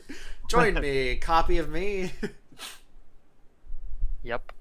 The world is a strange place after all. Weirder things have happened in the Zelda games. Yeah. Anyway, I don't know, how do you think we've talked enough about the stuff coming out next week and future features? Is that the cue for Deox and I to psychobabble for an hour or two? Pog. I don't know if I have any particular things to psychobabble about. I mean, you broke the conversation we had the other day. Kind of broke my mind in terms of the chronology of everything. So I was just like sitting here like, I actually broke your brain? Wow. Yeah, because I was thinking like, I wouldn't say break, but it kind of made me think a lot on how to make everything make sense. Are we talking like about the 4-hour conversation we had the other day about Yeah. Okay, yeah. I didn't realize I broke your brain with that conversation. Yeah, it sent me down like a rabbit hole where I was just like, how will the timeline look? Right? It's like just the timeline in general. Well, I already decided to go with your idea about Hylia. That's good. Yeah, because It's a good idea. I was kind of uncomfortable with the message I was pushing with her with the original idea I had, which I think I told you about. Like, yeah. Basically, and it wasn't intentional, but I always realized it basically would be me promoting the idea of a brass tower, and I don't think that's a good idea. It's kind of yikes. Yeah. If she had a different origin, I would be fine with it. But it was basically a too late situation. Like, oh crap, I already and I don't I like her origin. I didn't want to change it. Yeah. So you basically gave me you gave me an escape hatch for. Yeah, you gave me an escape hatch. Someone like, and the thing is, it doesn't actually change the major story beats. Which is something kind of that does a little bit. It does a little bit, but it like, changes it in a way that I actually think is better. So I'm gonna go. I think we've already Yeah. lost like Exo and Odysseus and probably half the audience too. Yeah, but just to add some context, that we were just talking about like where the hell is everything going, because everything kind of changed recently. Yeah. Like all the plans were chucked out the window like a few months ago. Around I think it was around like February. Basically, I set aside a week to work on kind of solidifying the dialogue for the Labyrinth arc. Yeah. And instead of doing that, I like after a day, basically I got none of that done, and I had chucked out tons of other things unrelated to it, and like redid all the post Labyrinth lore when there's gonna be a Hylian Civil War. I have a stream on it if you guys want to listen to Deox and I. Like, I think it's just called I don't know. There's a stream. Boy? What? Yeah, it's the Banny Boy stream. It's like 4 or 5 or 6 hours long, where we kind of like brainstorm about the Hylian Civil War. So yeah, I still haven't finished the putting all the dialogue from the Labyrinth arc down because of that. Well, we did talk about though that we probably shouldn't like go too deep into it until we get there. Yeah. Well, I mean, I was kind of close to the Labyrinth arc, and then Exo and I ended up deciding to do Battalions, and now we're here. We ended up going a very different path than what was going on before that. I still, as much as I care about the story and the Historia, I still think it's the best idea to stick to the base game. Yeah. And the mechanics, and then take everything progressively as it goes. Like, no, it's fun to. I still think it's good. It's good to have a rough idea of where things are headed, because that, whenever it gets to that point, you have an idea of how everything is going to look. Someone's pointing out they're excited for the Guardians, and I'm really excited for the Guardians after our conversation we had the other day. Yeah, the Guardians are going to be great. And I know the Guardians are Exo's most anticipated faction, which actually I thought was strange. We had this discussion before about the Guards, right? Where I told you that I really, really want you to have them look like, or well, not necessarily inspired, I suppose, because you don't really know them. But there are these few dungeons from World of Warcraft in the Wrath of the Lich King expansion, for the people who are aware of I think it was Halls of Lightning. Halls of Stone, yeah. What that one's called. Yeah, and the Halls of Ulduar. Like after the initial few bosses, you go into this hallway, and it's very luminescent blue, and it's this pantheon of gods kind of thing. And when I saw Onomosen, or however you pronounce his name, he reminded me a lot of that kind of aesthetic, but his description actually reminded me of another World of Warcraft character. It's not, well, a character. He's a boss fight in also in Wrath of the Lich King, although he technically was from vanilla, which is Thaddeus, because Onomosen traps souls of women and children and other people inside, right? That's the idea behind it, I think.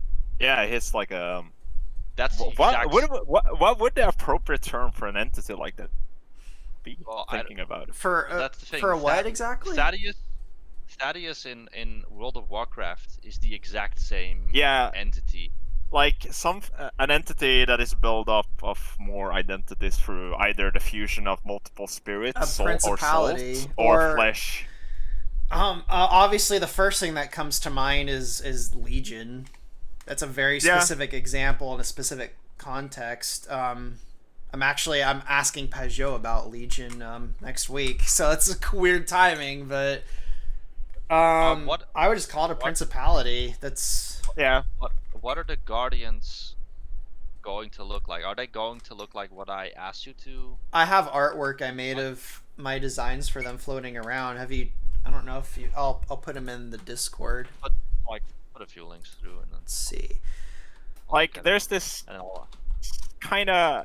I think I know what you were talking about, Exa, because it's the kind of constellation against constellation imagery contrasted with like stone, right?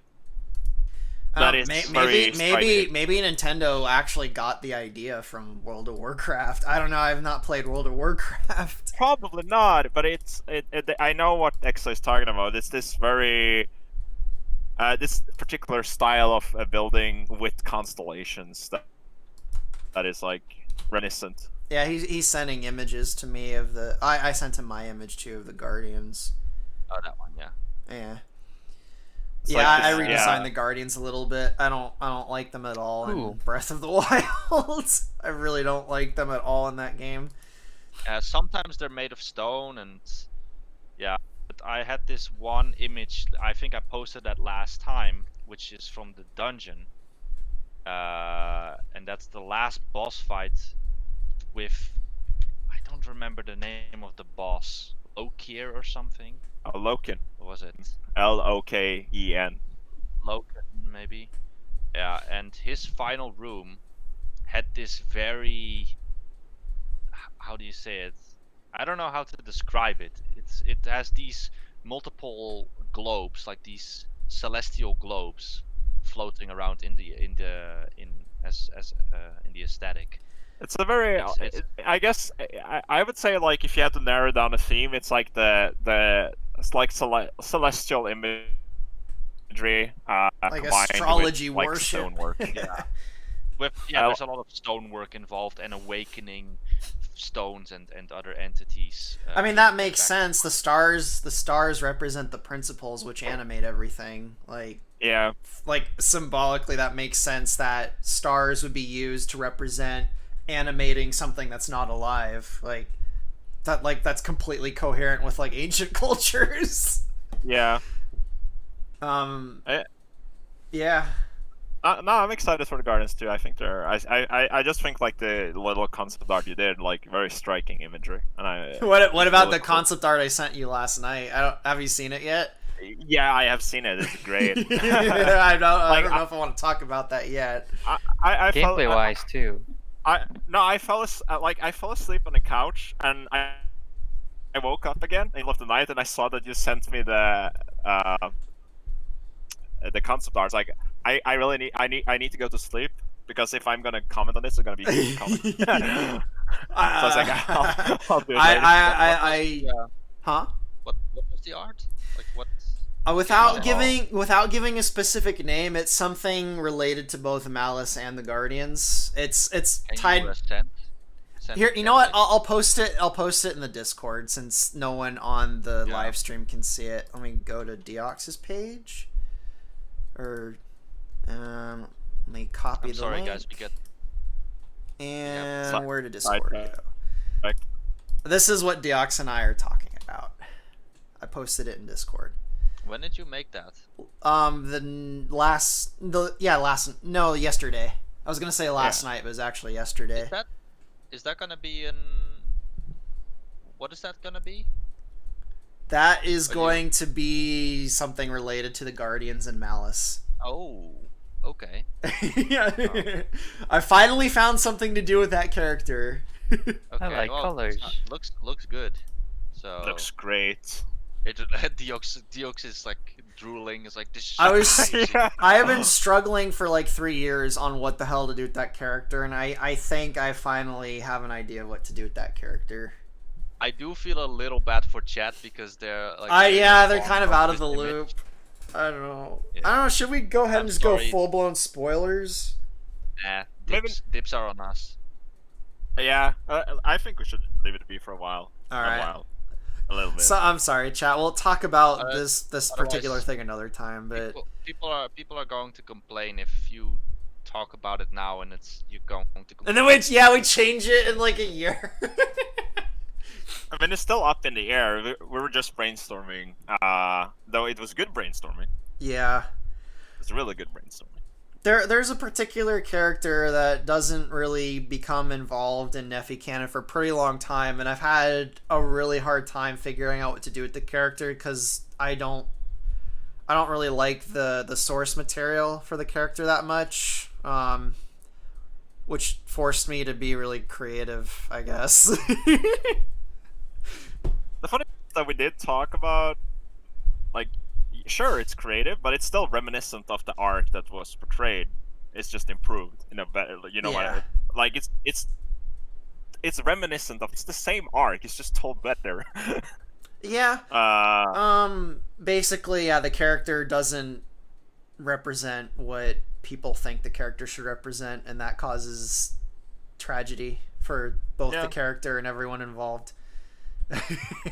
I do like tragedies. Yep.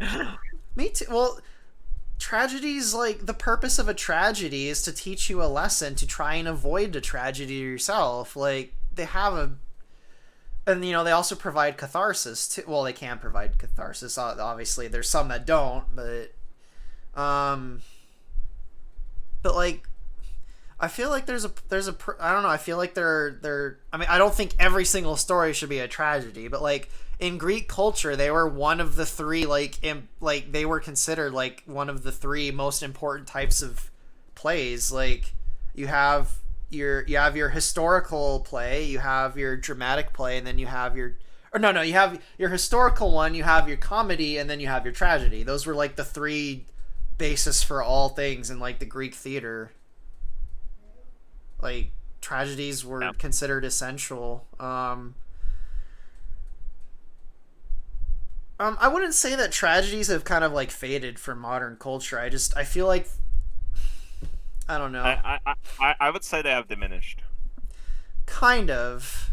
It's more like, I'm having a really hard time articulating it, because I know tragedies still exist in like modern movies and stories and games and stuff. Like, they're still around, but it's almost. Oh, go on. I think sorry. No, I feel what I mean with diminished is that there's a bigger cultural push for good endings or happy endings. You can clearly tell that when a game or a movie or something have a tragic ending, even if it's a really well executed tragic ending. Hell, it doesn't even need to be tragic, it can be bittersweet. There's still this push or displeasure with it because it's sad.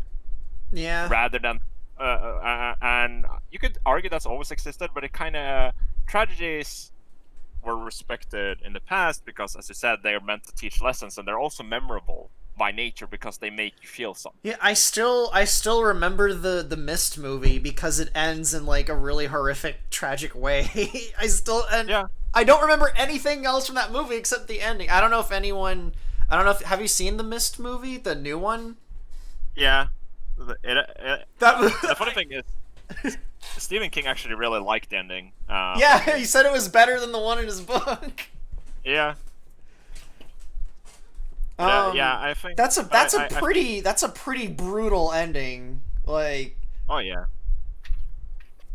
I might sound like a hypocrite. I'd probably go as far to say as that actually was a really unnecessary tragic ending to that movie. That was like, probably, because it didn't actually build up to it. Because that's another thing about tragedies, and actually I think that's the thing. The difference between like a lot of modern tragedies is like for example, the story of Hamlet. There are things all throughout the story that build up towards the downer ending. Like, you can see it coming, like, from the very start of the story. Like, you see, okay, there's Hamlet's unhinged. Like, you see basically you see the things that build up to it, whereas a lot of modern stuff, like, it's random.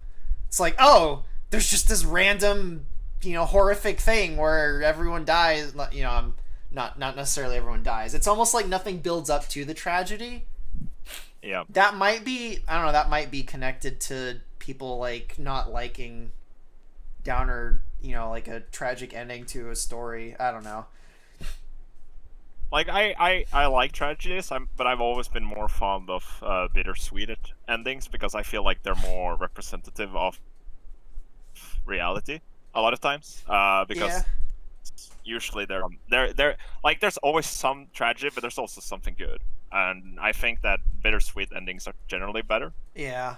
I still like tragedies. It's just that I feel they can be excessive And I always think that bittersweet moments are impactful, because in tragedies, you're left with, you're left with, really, sad emotions, even though they're memorable. While bittersweet, it reminds you of what has been lost, because it's not a complete tragedy. Yeah. And if you know what I mean. I'm kind of rambling, but it's No, essentially I know what you mean, and I actually do agree with you. Yeah, when there's some good there, it kind of enhances the tragic elements, because it's a reminder of what's been lost. Yeah. And that's why I prefer bittersweet. But I still think bittersweet endings are like not as commonplace as good endings in modern culture. Yeah. Yeah. And I think because you can probably have an entire lecture on why that might be the case, but I think it's also I know I'm not gonna say I know why it's the case, but I'm reasonably sure I have an idea of why people don't like tragedies. At least they don't seem to anymore. Like, but I don't know. The thing is, like, I honestly, I think there should just be a variety of stories. Like, you should have a bit of everything. A story can be a tragedy. A story can be a historical story. A story could be a drama. It could be a comedy. Like, I think the problem is when everything in culture is like one thing. That, like, if we use video games as an example, there seems to be this really heavy push for every video game to be like an open world game. I don't think there's anything wrong with open world games, but there's a problem when fucking everything is an open world game. That to me, that's Swear. Huh? like Swear word. I played a good example. Like a good example of this, and this is just one of many, but I played a visual novel recently. Did it try to be an open world game at the same time? No. It's just talking about endings, right? So every single ending in that game is bad. Like every single ending. However, you can achieve better endings, but there's always something lost. Right. In every ending. I mean, even Lord of the Rings technically has a. Actually, Lord of the Rings is a bittersweet ending, not a tragic ending. Are you sure you didn't just replay Cyanouta? Well, no, actually, no. But that's another good example, I think, actually. But regardless, I was looking into the fandom, and there's not a big like Western fandom, so I checked like the Japanese side of things, and there's a huge push in that game that everyone is whining about the endings, and they wish that there was a true good ending. So it's even the case in Japan. Yeah, which kind of annoyed me, because it kind of seems like people kind of didn't get the point. Yeah. Like they're game, without going into specifics, like the game wasn't like it's not made in a way that the story is not told in a way that there is a safe way out of all the issues, right? Which is why I was annoyed, because it seems like a lot of people missed the point, and I feel like a lot of people, literally people wanted a good ending, a good true ending, because they felt bad. Which is, I can understand, but it's kind of sad at the same time. I guess you should warn as many Game of Thrones fans as you can. The books will end in tragedy, not just the show. Well, oh yeah. See, actually, I think the show is a good example of where like it kind of just felt a little bit random at the end, which I think that might be why like people are having a weird because. I think that might be why people are having like weird reactions to quote unquote tragic endings. Like, to me, a tragedy isn't just the ending, it's everything that builds up to the ending. Yeah. And in Game of Thrones, like there's like you can predict Tywin's fall, like based off of his first interaction with Tyrion. Like, yeah. Yeah, as soon as you see how him and Tyrion, like, their relationship with each other, you're like, one of them's gonna die from the other. Something bad is gonna happen. You're like, that's why it's a tragedy, because it could have been avoided if they would just get over their character flaw.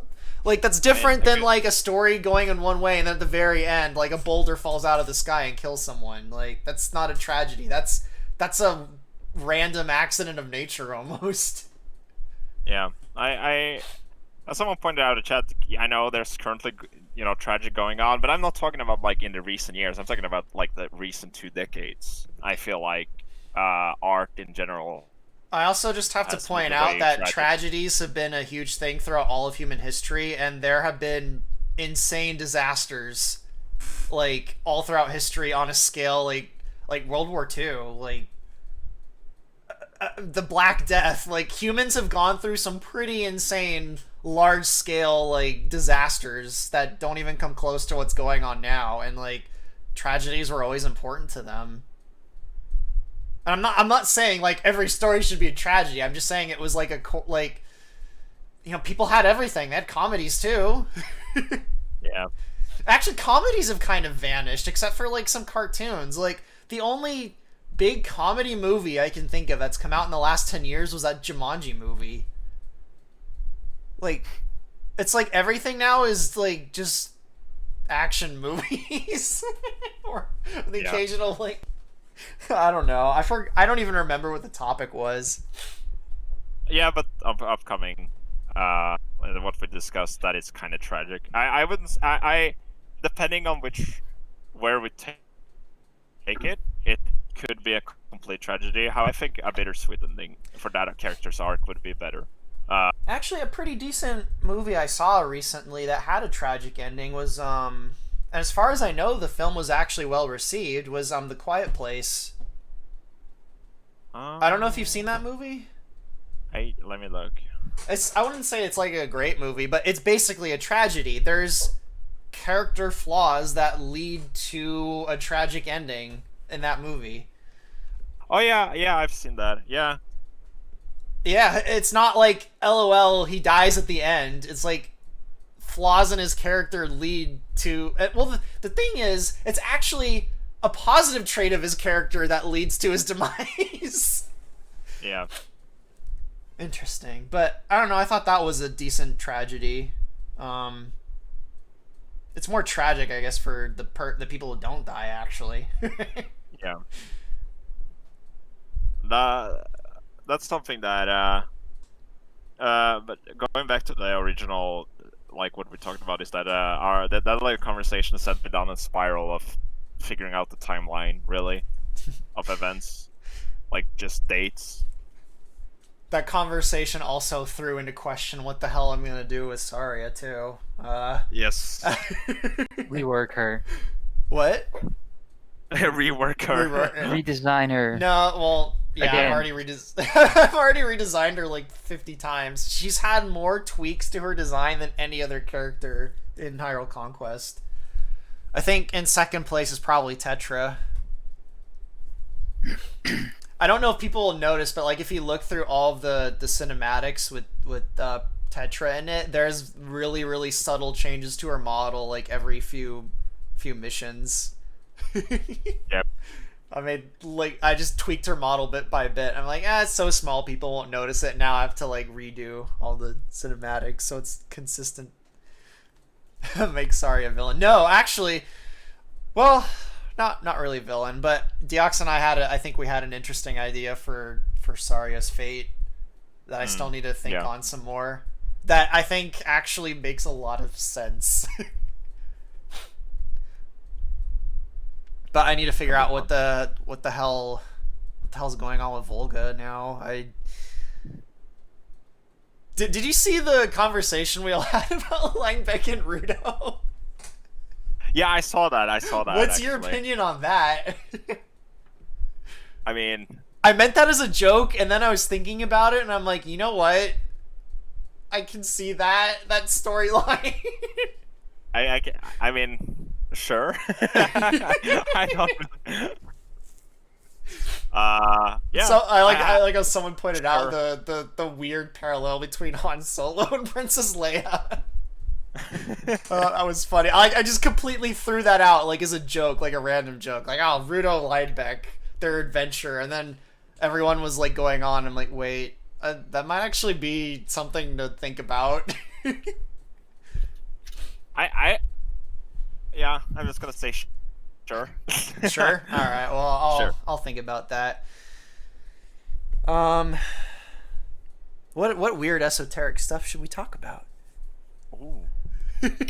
This is my cue. All right, bye. Smell you later. All right, it was nice having you on, Odysseus. Sure. I mean, we could before he leaves. I guess we could do a quick Q&A if anyone has any gameplay. Yeah, does related anyone questions. have any gameplay related questions that Odysseus might want to partake in? Unless he doesn't want to partake in Q&A. I got a couple of minutes. All right. Yeah. Sure. So stick to gameplay questions, and then Deox and I will answer non-gameplay related stuff later, I guess. I guess we'll find out how far behind we are, or how far behind they are. Yeah, if there aren't any questions, I'll just skedaddle. Let's see. According to OBS, compared to YouTube, they should be about a minute and a half behind us. Well, now you guys have the opportunity. Odysseus is here. I'm not sure if he'll scare him. You know, we scare him away and he'll never be back on. Bombarded with questions. Discord is fine too, but rather no P though, Let's because then people want to know stuff. see. Question: will factions get the same size battalion? Yeah. Do you want to answer that, Odysseus? It's a simple answer. Sure. No. Yeah. They all have like Goma and Some. Kokiri have larger battalion sizes on average than like the Hylians, as an example. Gorons have smaller battalion sizes, as an example. Yep. Balance reasons, design reasons. You know, like I can imagine the Goma outnumber most factions, etc. Yeah, they should. So that's the general idea behind it. Someone asked a question that's not really gameplay related, but I guess I'll answer it.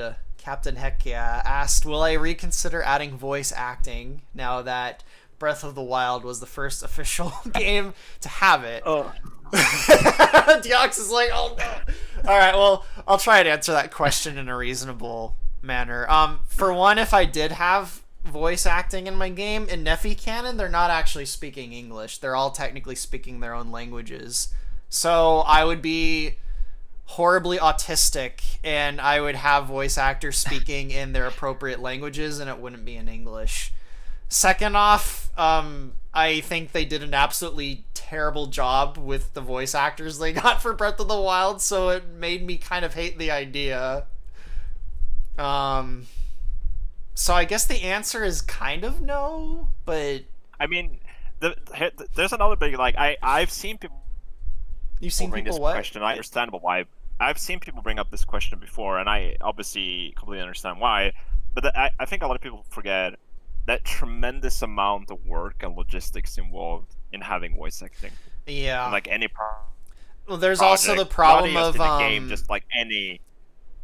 There's also the problem of getting actual good voice actors for free or a reasonable price. Yep. Even Nintendo couldn't get really good voice actors. They have all the money in the world. Imagine having to find voice acting for 40 factions or so. It's not only that. Obviously, and I've heard people that have experience are willing to do it for free. But I think Adam brought it up like a year ago. Is that a big problem? Is that most people do not have the equipment. Yep. To do good voice acting, even if they have the talent and they are good voice actors, you know, they have the potential to do well. They might not necessarily have the equipment, and the equipment is a big deal.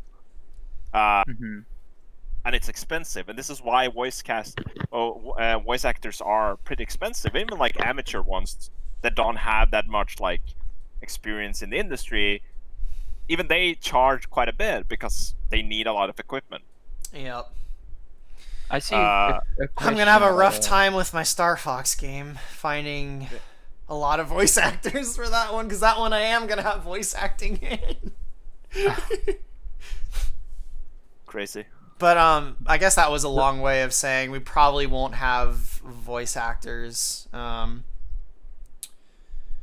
I mean, if by voice acting you mean like little sounds they make when they click on units and stuff, we do have that. Like all the units will have little mid to babble kind of stuff. But The dialogue, like in the campaign, it probably won't. And if it did, it wouldn't be in English. Like most of the characters would be speaking in Hylian, which we still haven't finished. Finished the Akalin language that we started at like 2 years ago. We never finished it. We got so sidetracked. Yeah. One day I'll is- finish the yeah. Akalin language. As soon Yeah, as I this finish is the- relearning French. Yeah. So this is. I could give you lessons. Yeah. There was a question about randomized weapons for the moblins. Oh yeah, yeah. The Bugblins were one of the plans for them was to have randomized weapons. I should ask Ascaris about that. He's asking his name. I just noticed that. Yeah. I should Ascaris about that. I'll walk myself out now. See, do you have any idea when you guys are going to start releasing campaign missions? We did have a campaign mission we released, but it got broke by all the changes, so that's kind of up to EXO, I guess, if he wants to fix that mission, but we probably won't be releasing missions soon. We really need to get like the game stuff done first, probably. I mean, you can, like Exo said earlier, if you want to go and play it, just use a previous version, and it should work. Yeah. Question after that. Nephi, HC waifu tier list when? Oof. Help. I like Midna Send a help. lot. I guess Midna kind of just wins by default.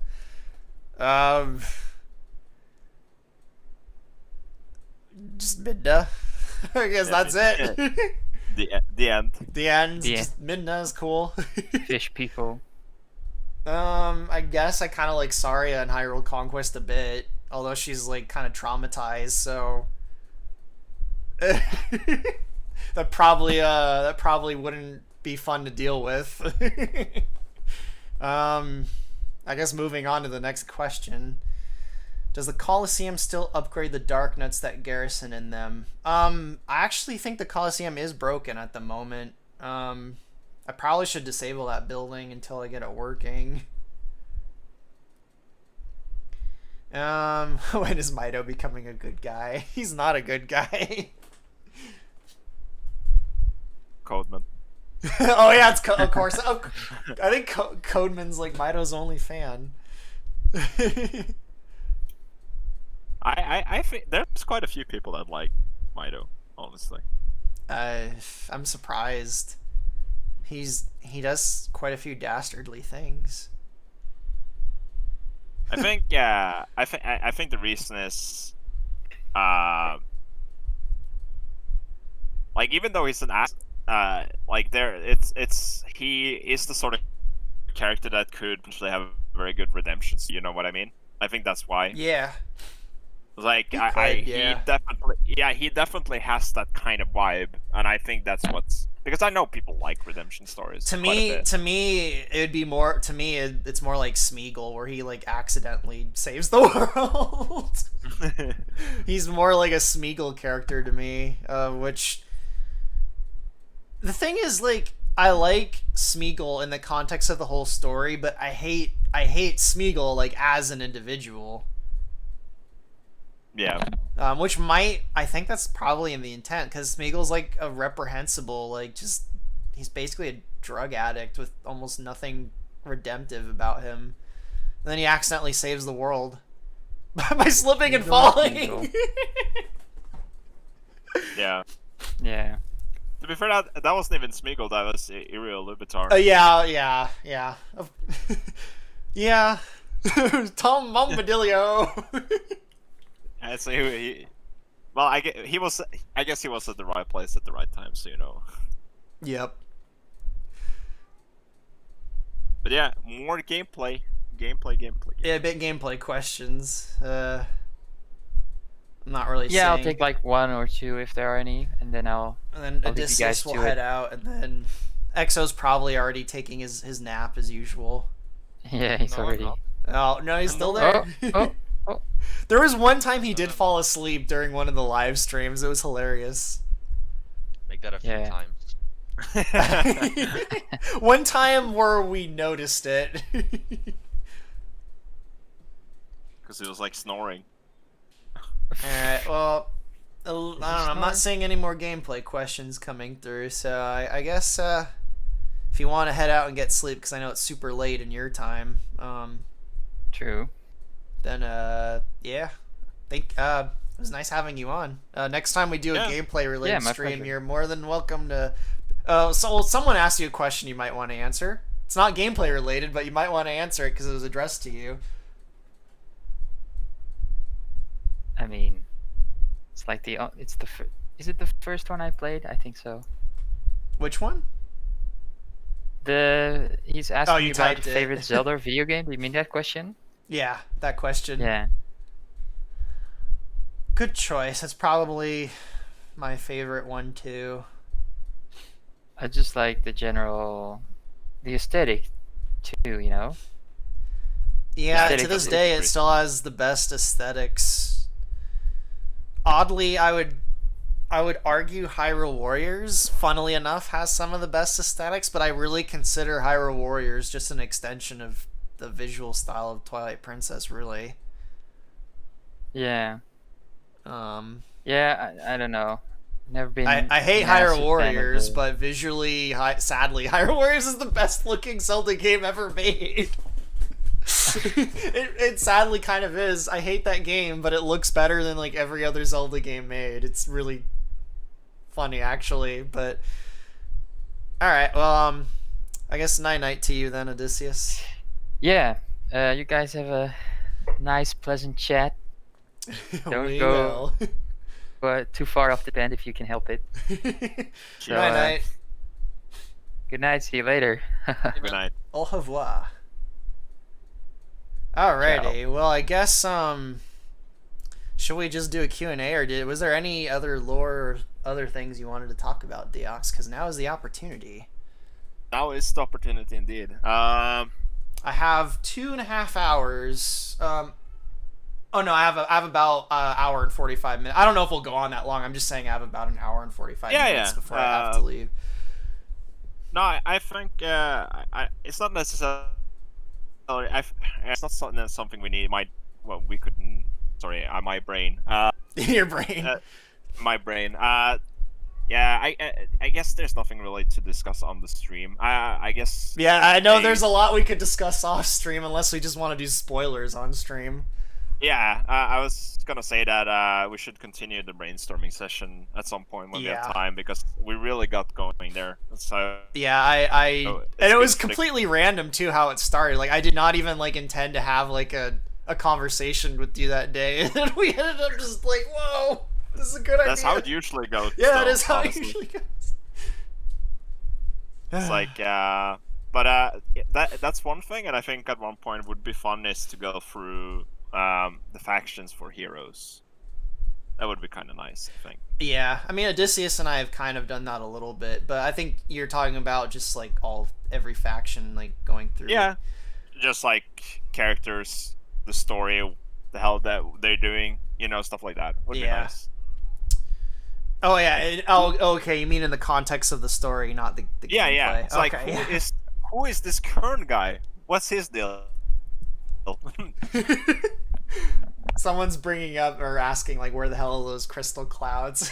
It's kind of random when I use that to represent like just something esoteric, because something that's been on my mind a lot lately is I've read a bit of the Book of Enoch, and there's a part in the Book of Enoch where he goes into the heavens and he passes through all of these crystalline structures in the heavens, and I've just been trying to figure out the symbolism of that structure that's described in that story. I'm pretty sure I know what crystals kind of represent, but I'm not entirely sure what's going on with that entire structure.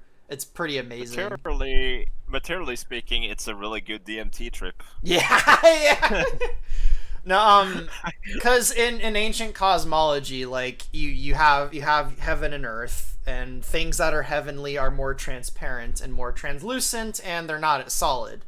So like air, well, in the ancient cosmology, light and fire. They're the most heavenly thing, because you can't Yeah, and then you have air, and then you get towards the earth, and you have water, and then you have, earthly things on the bottom of that hierarchy. But I suspect crystals kind of represent like a perfect marriage of the two, because crystals, they're solid like earthly things, but they're translucent. You can see through them. So I suspect ancient cultures, like, crystalline structures are used to kind of represent like a perfect meeting between the abstract and the material. It's even in our language, like when we crystallize an idea, like there's hints of it in our language, well, at least in English. I don't know about Norwegian.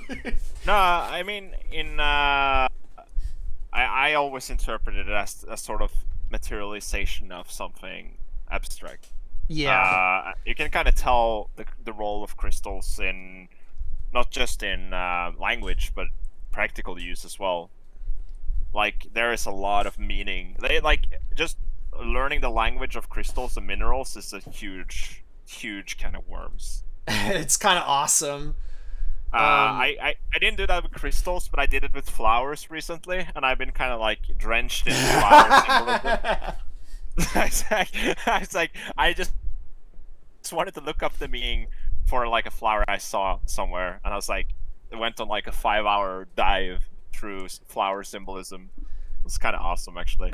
Part of my problem I've run into with researching symbolism is like finding people who, because a lot of the stuff I find is basically just like new age hippies. Yeah. Like they don't seem to have like that kind of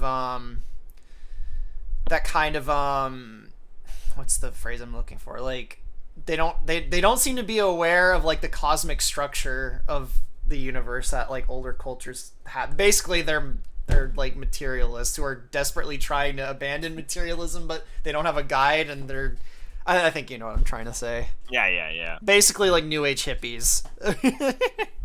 I'm running into a lot of that stuff where it's like, okay, you're clearly just like pushing modern kind of things into the past. As someone that researches symbolism in an academic sense, it's because a lot of times there are no like sources or guides. You just kind of have to look at what kind of situations the symbols were employed, and then kind of try to interpret their meaning based on based on the knowledge you have regarding other things of that particular context, right? That's generally the approach that you have to take, because like it would be awesome if I could just jump into my DeLorean and go to like a certain age and be like, yo, what does this mean? Because you guys never elaborate in any of your sources. That's the thing, is because back then it was so intuitive, they didn't feel like they needed to elaborate it. Probably like I was listening to, I bring him up a lot, but that's because I think he's actually a pretty good basis for like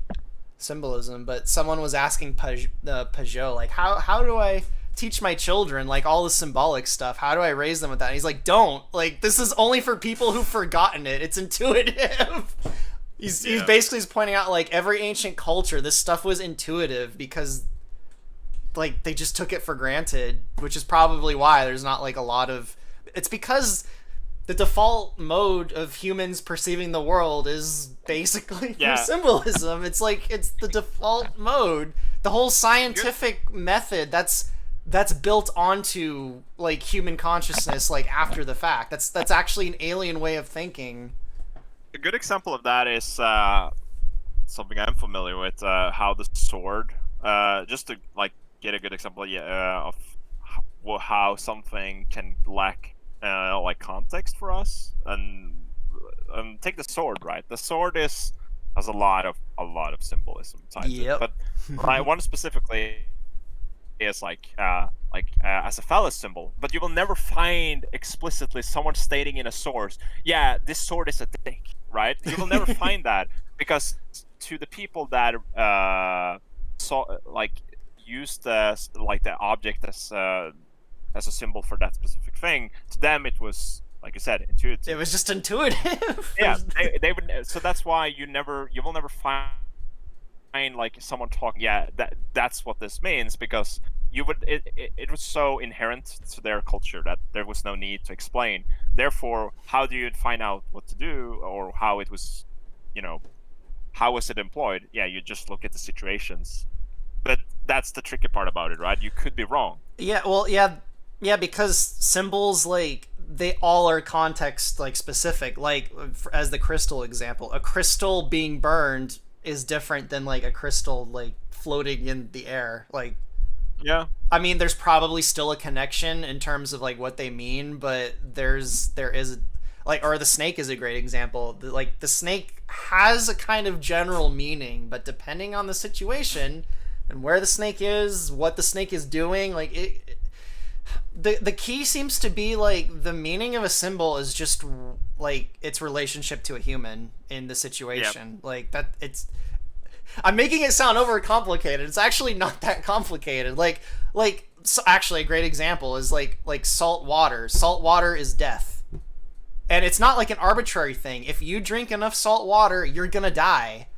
So it's connected to death. It doesn't literally mean like if you have an image of salt water, it doesn't instantly mean like, oh, death, but it has a connection to death.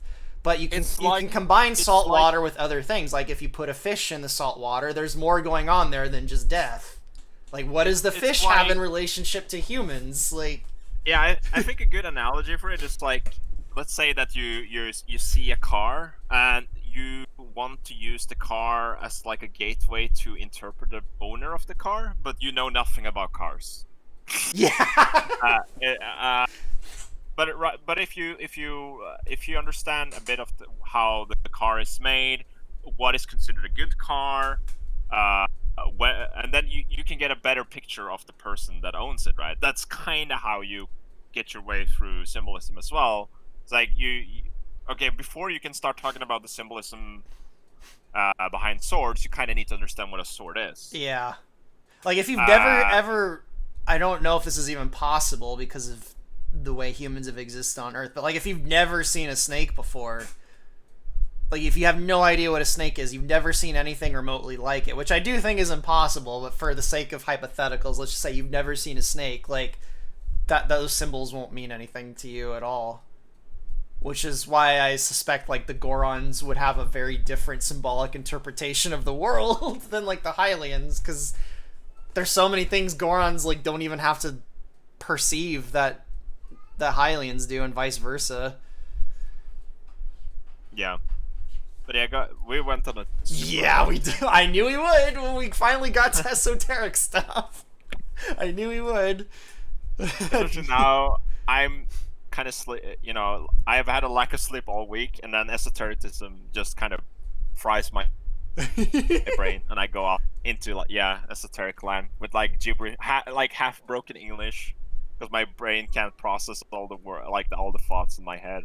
I guess let's descend from the heavens and come back more to the earth then. Yeah. How did we even get on that? Oh, it was all because that one person was like, where's the crystal clouds? That's how all of that whole conversation came from that. Alright, I hope that answered your question about crystal clouds. Yeah. Imagine if you're like... But actually, to summarize that entire thing for crystals, just imagine that you have an idea, and the idea became a stone. There you go. It's like very simple. Yeah, I'm pretty sure crystals are connected to the perception of higher things. I think that's what they're connected to.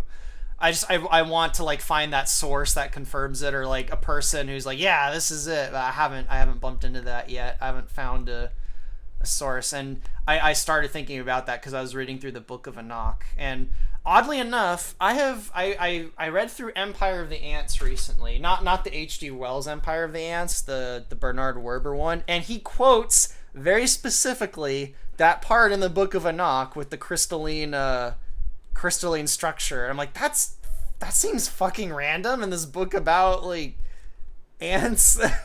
So like it's been on my mind a lot. Yeah. Anyway, I hope that answers a question about crystal clouds. What were we talking about before that? I feel like we were like actually talking about something, and then I saw that question and I got like sidetracked. No, I was just talking about that. like I guess we could go on like a full discussion on what we talked about between us on stream. I think it would be nice to like have a few more like brainstorm sessions. Yeah. I would love that. I'd do it now, but I don't know if we want to spoil this stuff. Yeah. Is there anything we could do now that isn't really spoilerific? Actually, For like I don't know, maybe like 45 minutes or something. Nothing really comes to mind. Yeah, I'm having trouble thinking of. I guess we could just go to Q&A if we can't think of anything. Yeah, because normally we keep these streams at about 3 hours, and we're at about 2 hours and 20 minutes. So I guess for like 40 minutes we can do a Q&A and then wrap it up. So I guess Q&A, guys. Ask whatever. Preferably, obviously related to Hyrule Conquest, but if the question isn't too bizarre, I'll probably answer it, even if it's off topic. Yeah.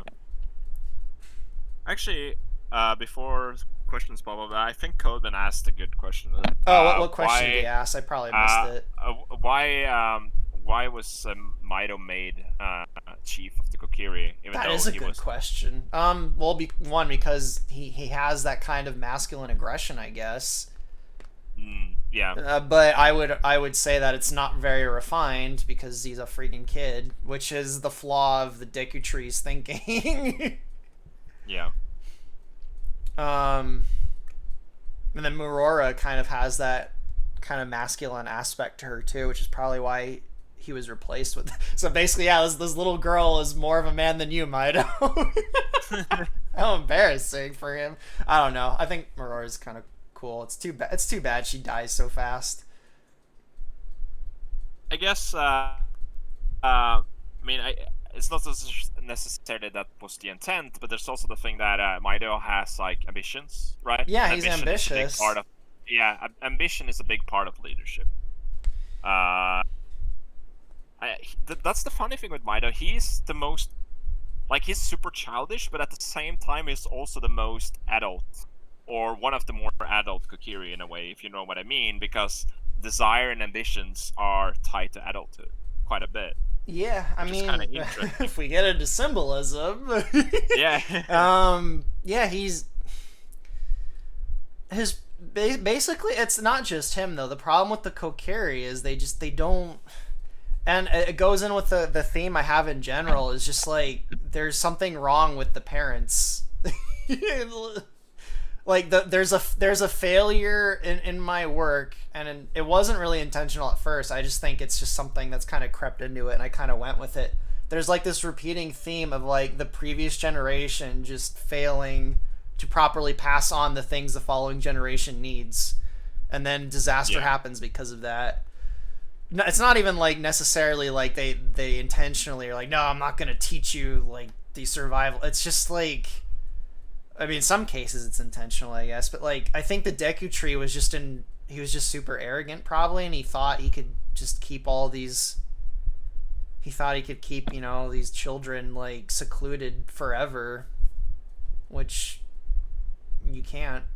Even if he kept the Kokiri secluded for like 5 billion years, it's a huge exaggeration, but it's just a matter of time before a snake gets in the garden. It's just a matter of time. I mean, good example of that, really. And the snake is time. But it just actually a big, like a good example of that is just Mido's desire for Saria. We all know that, like, mythologically speaking, lust is like the first, one of the first. Yeah, it awakens all the other ambitions. Yeah, it's one of the more. It's tied to ambition, but it's also the loss of innocence, right? Yeah, I would argue the first is pride, because the pride, the belief in self-sufficiency leads to something like lust. Yeah. The belief that like I am the most important thing, there's nothing above me, therefore I can determine what I need or want, and so to me it's actually pride. So I think that's probably where it originated. Well, and I think the Deku Tree is a bit prideful too, so it probably bled into Mido from the Deku Tree. Yeah. Pride is such a subtle thing at first too. It's kind of scary. Like if you try to be consciously aware of it, like the times you can catch yourself, like yeah, it's like a disease that can't really be cured. Yeah. It was really yeah. But I would definitely say that yeah, Mito's interest in Saria seems to be where like the where it all took root, and then the thing is, he was made chief, so that might actually be where the sense of pride came from. He was put. Yeah. He was told, you know, you are at the top of this hierarchy. You have authority. You can make certain decisions, and it probably went to his head. And he's like, well, if I'm the chief, then I can.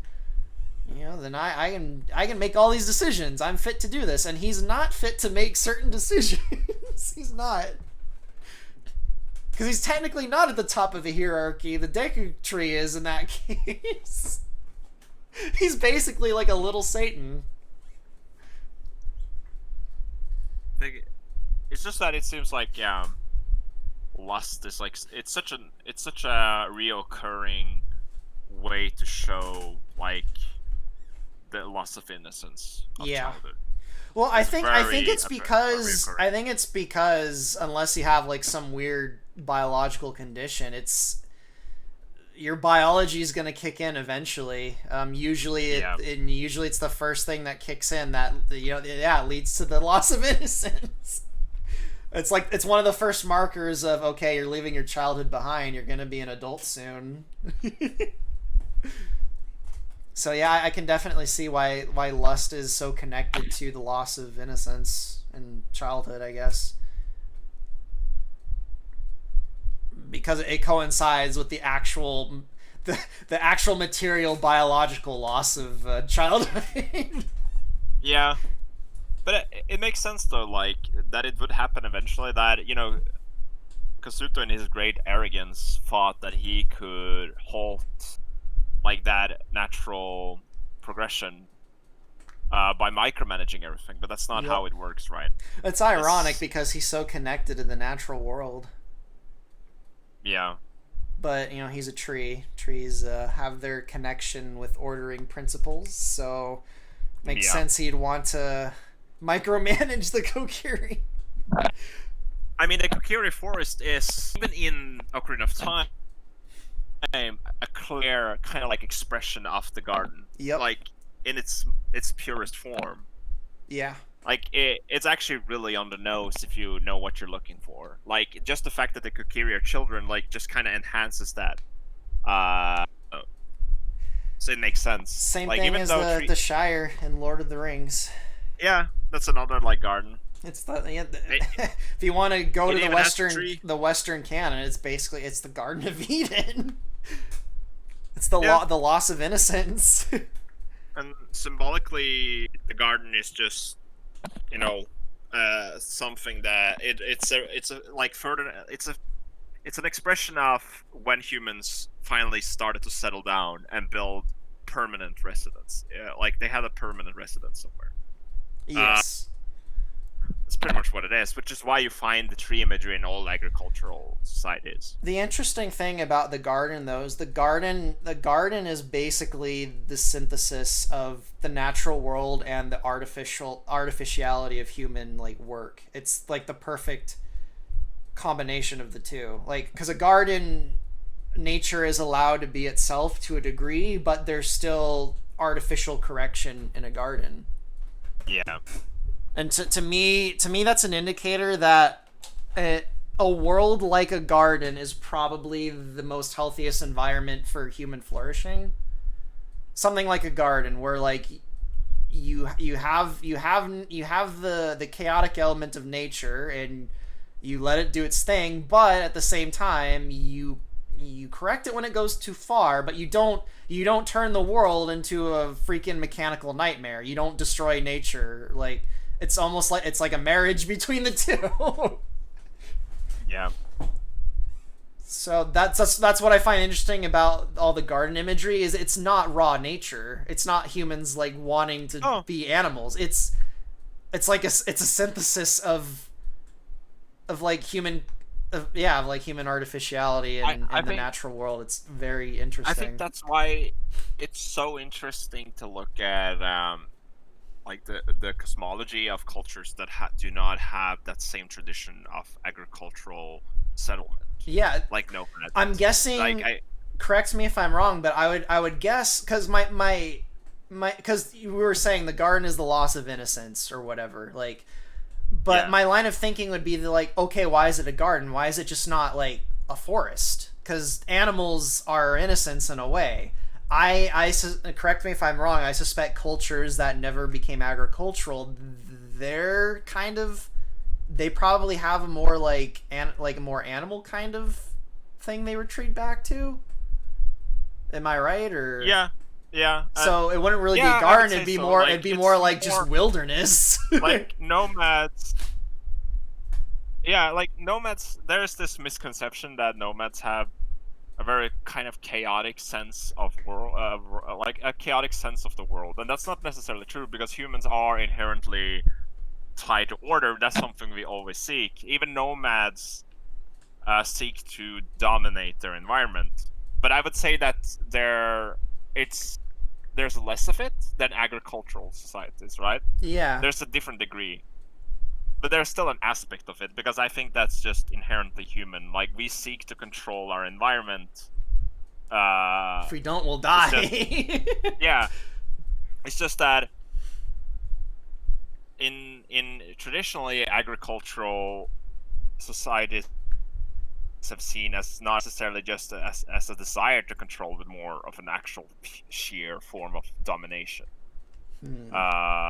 It's hyper order essentially. Which is definitely a problem. Yeah, and that's why like they say the garden is fine when there's just like a land border, right? Yeah. But it becomes a problem when you erect a wall around the garden. That's when it becomes a problem. And you see that, and you can see that progression as well in societies, right? Yeah. So I think, but I would still argue that like nomads still have they have a sense of order, and if you look at nomadic societies, they usually order their environment. Oh yeah, well, and I'm certain they even have hierarchies. Like I don't think there's any escaping that. Like, I just suspected their return to innocence was something more animalistic than a garden. That would be my suspicion. Assuming they had like this notion of returning to innocence that agricultural societies seem to have. Yeah, I think yeah, I would say that's right. I think it's just that they are still reminiscent of agricultural society. It's just that they have a more, I would say it's more chaotic, but it's not pure chaos. If it was pure chaos, we probably wouldn't even recognize them as a group. But they're definitely more chaotic. Like if you look at some nomadic, another interesting aspect of that is that nomadic cultures traditionally have like less place names, which I find very interesting. They still have them, right? Yeah. Because they are useful, but they are usually way less common. While humans that settle in one particular area, they're obsessed, which is interesting. And I think it's because it's tied to the importance, or should I say the prevalent, how prevalent it is to define your environment, right? Yes. Like if you're settled, naming things is an ordering principle. Yeah, when you're settled in one spot, you want to extend basically the fence of your garden, right? You want to extend the reach of it, and that involves giving things identity and names because it makes it.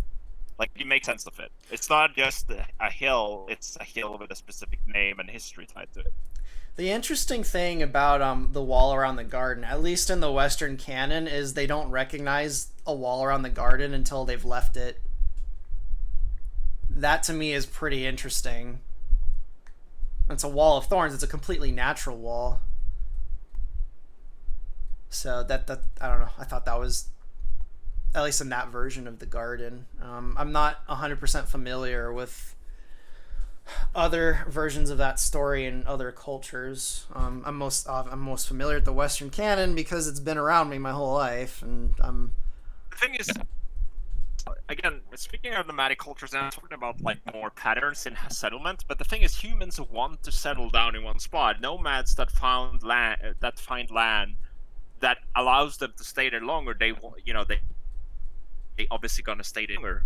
Because humans while we're migratory and we like moving around, we still enjoy settling in this place where where all our needs are catered to. Like, that's why nomads have that sort of lifestyle. It's not because they have a freer spirit like that. It's more like, well, we've depleted the resources in this area, so we need gotta to go.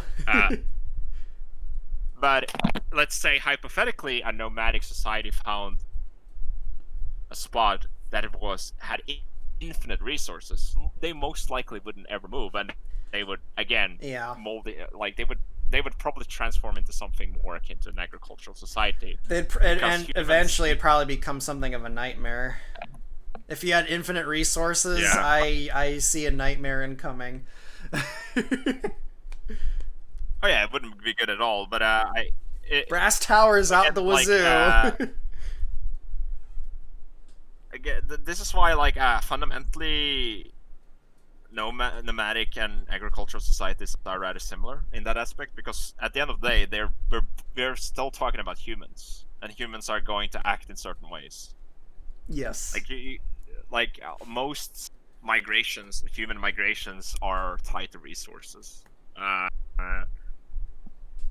So, like, we all want to settle down.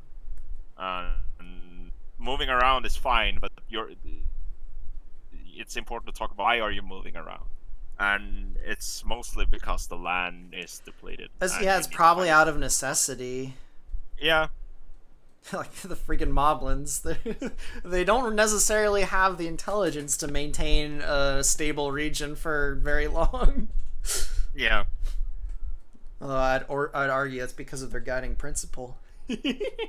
And I mean, it's not necessarily like that. Nomadic societies are less sophisticated anyway, like that, which classical anthropologists usually would argue, which is wrong. I don't know. I've seen a few nomadic cultures come up with some pretty ingenious stuff. The thing is, symbolically, like everyone has periods of. Basically, the concept is wandering in exile. Yeah. Like even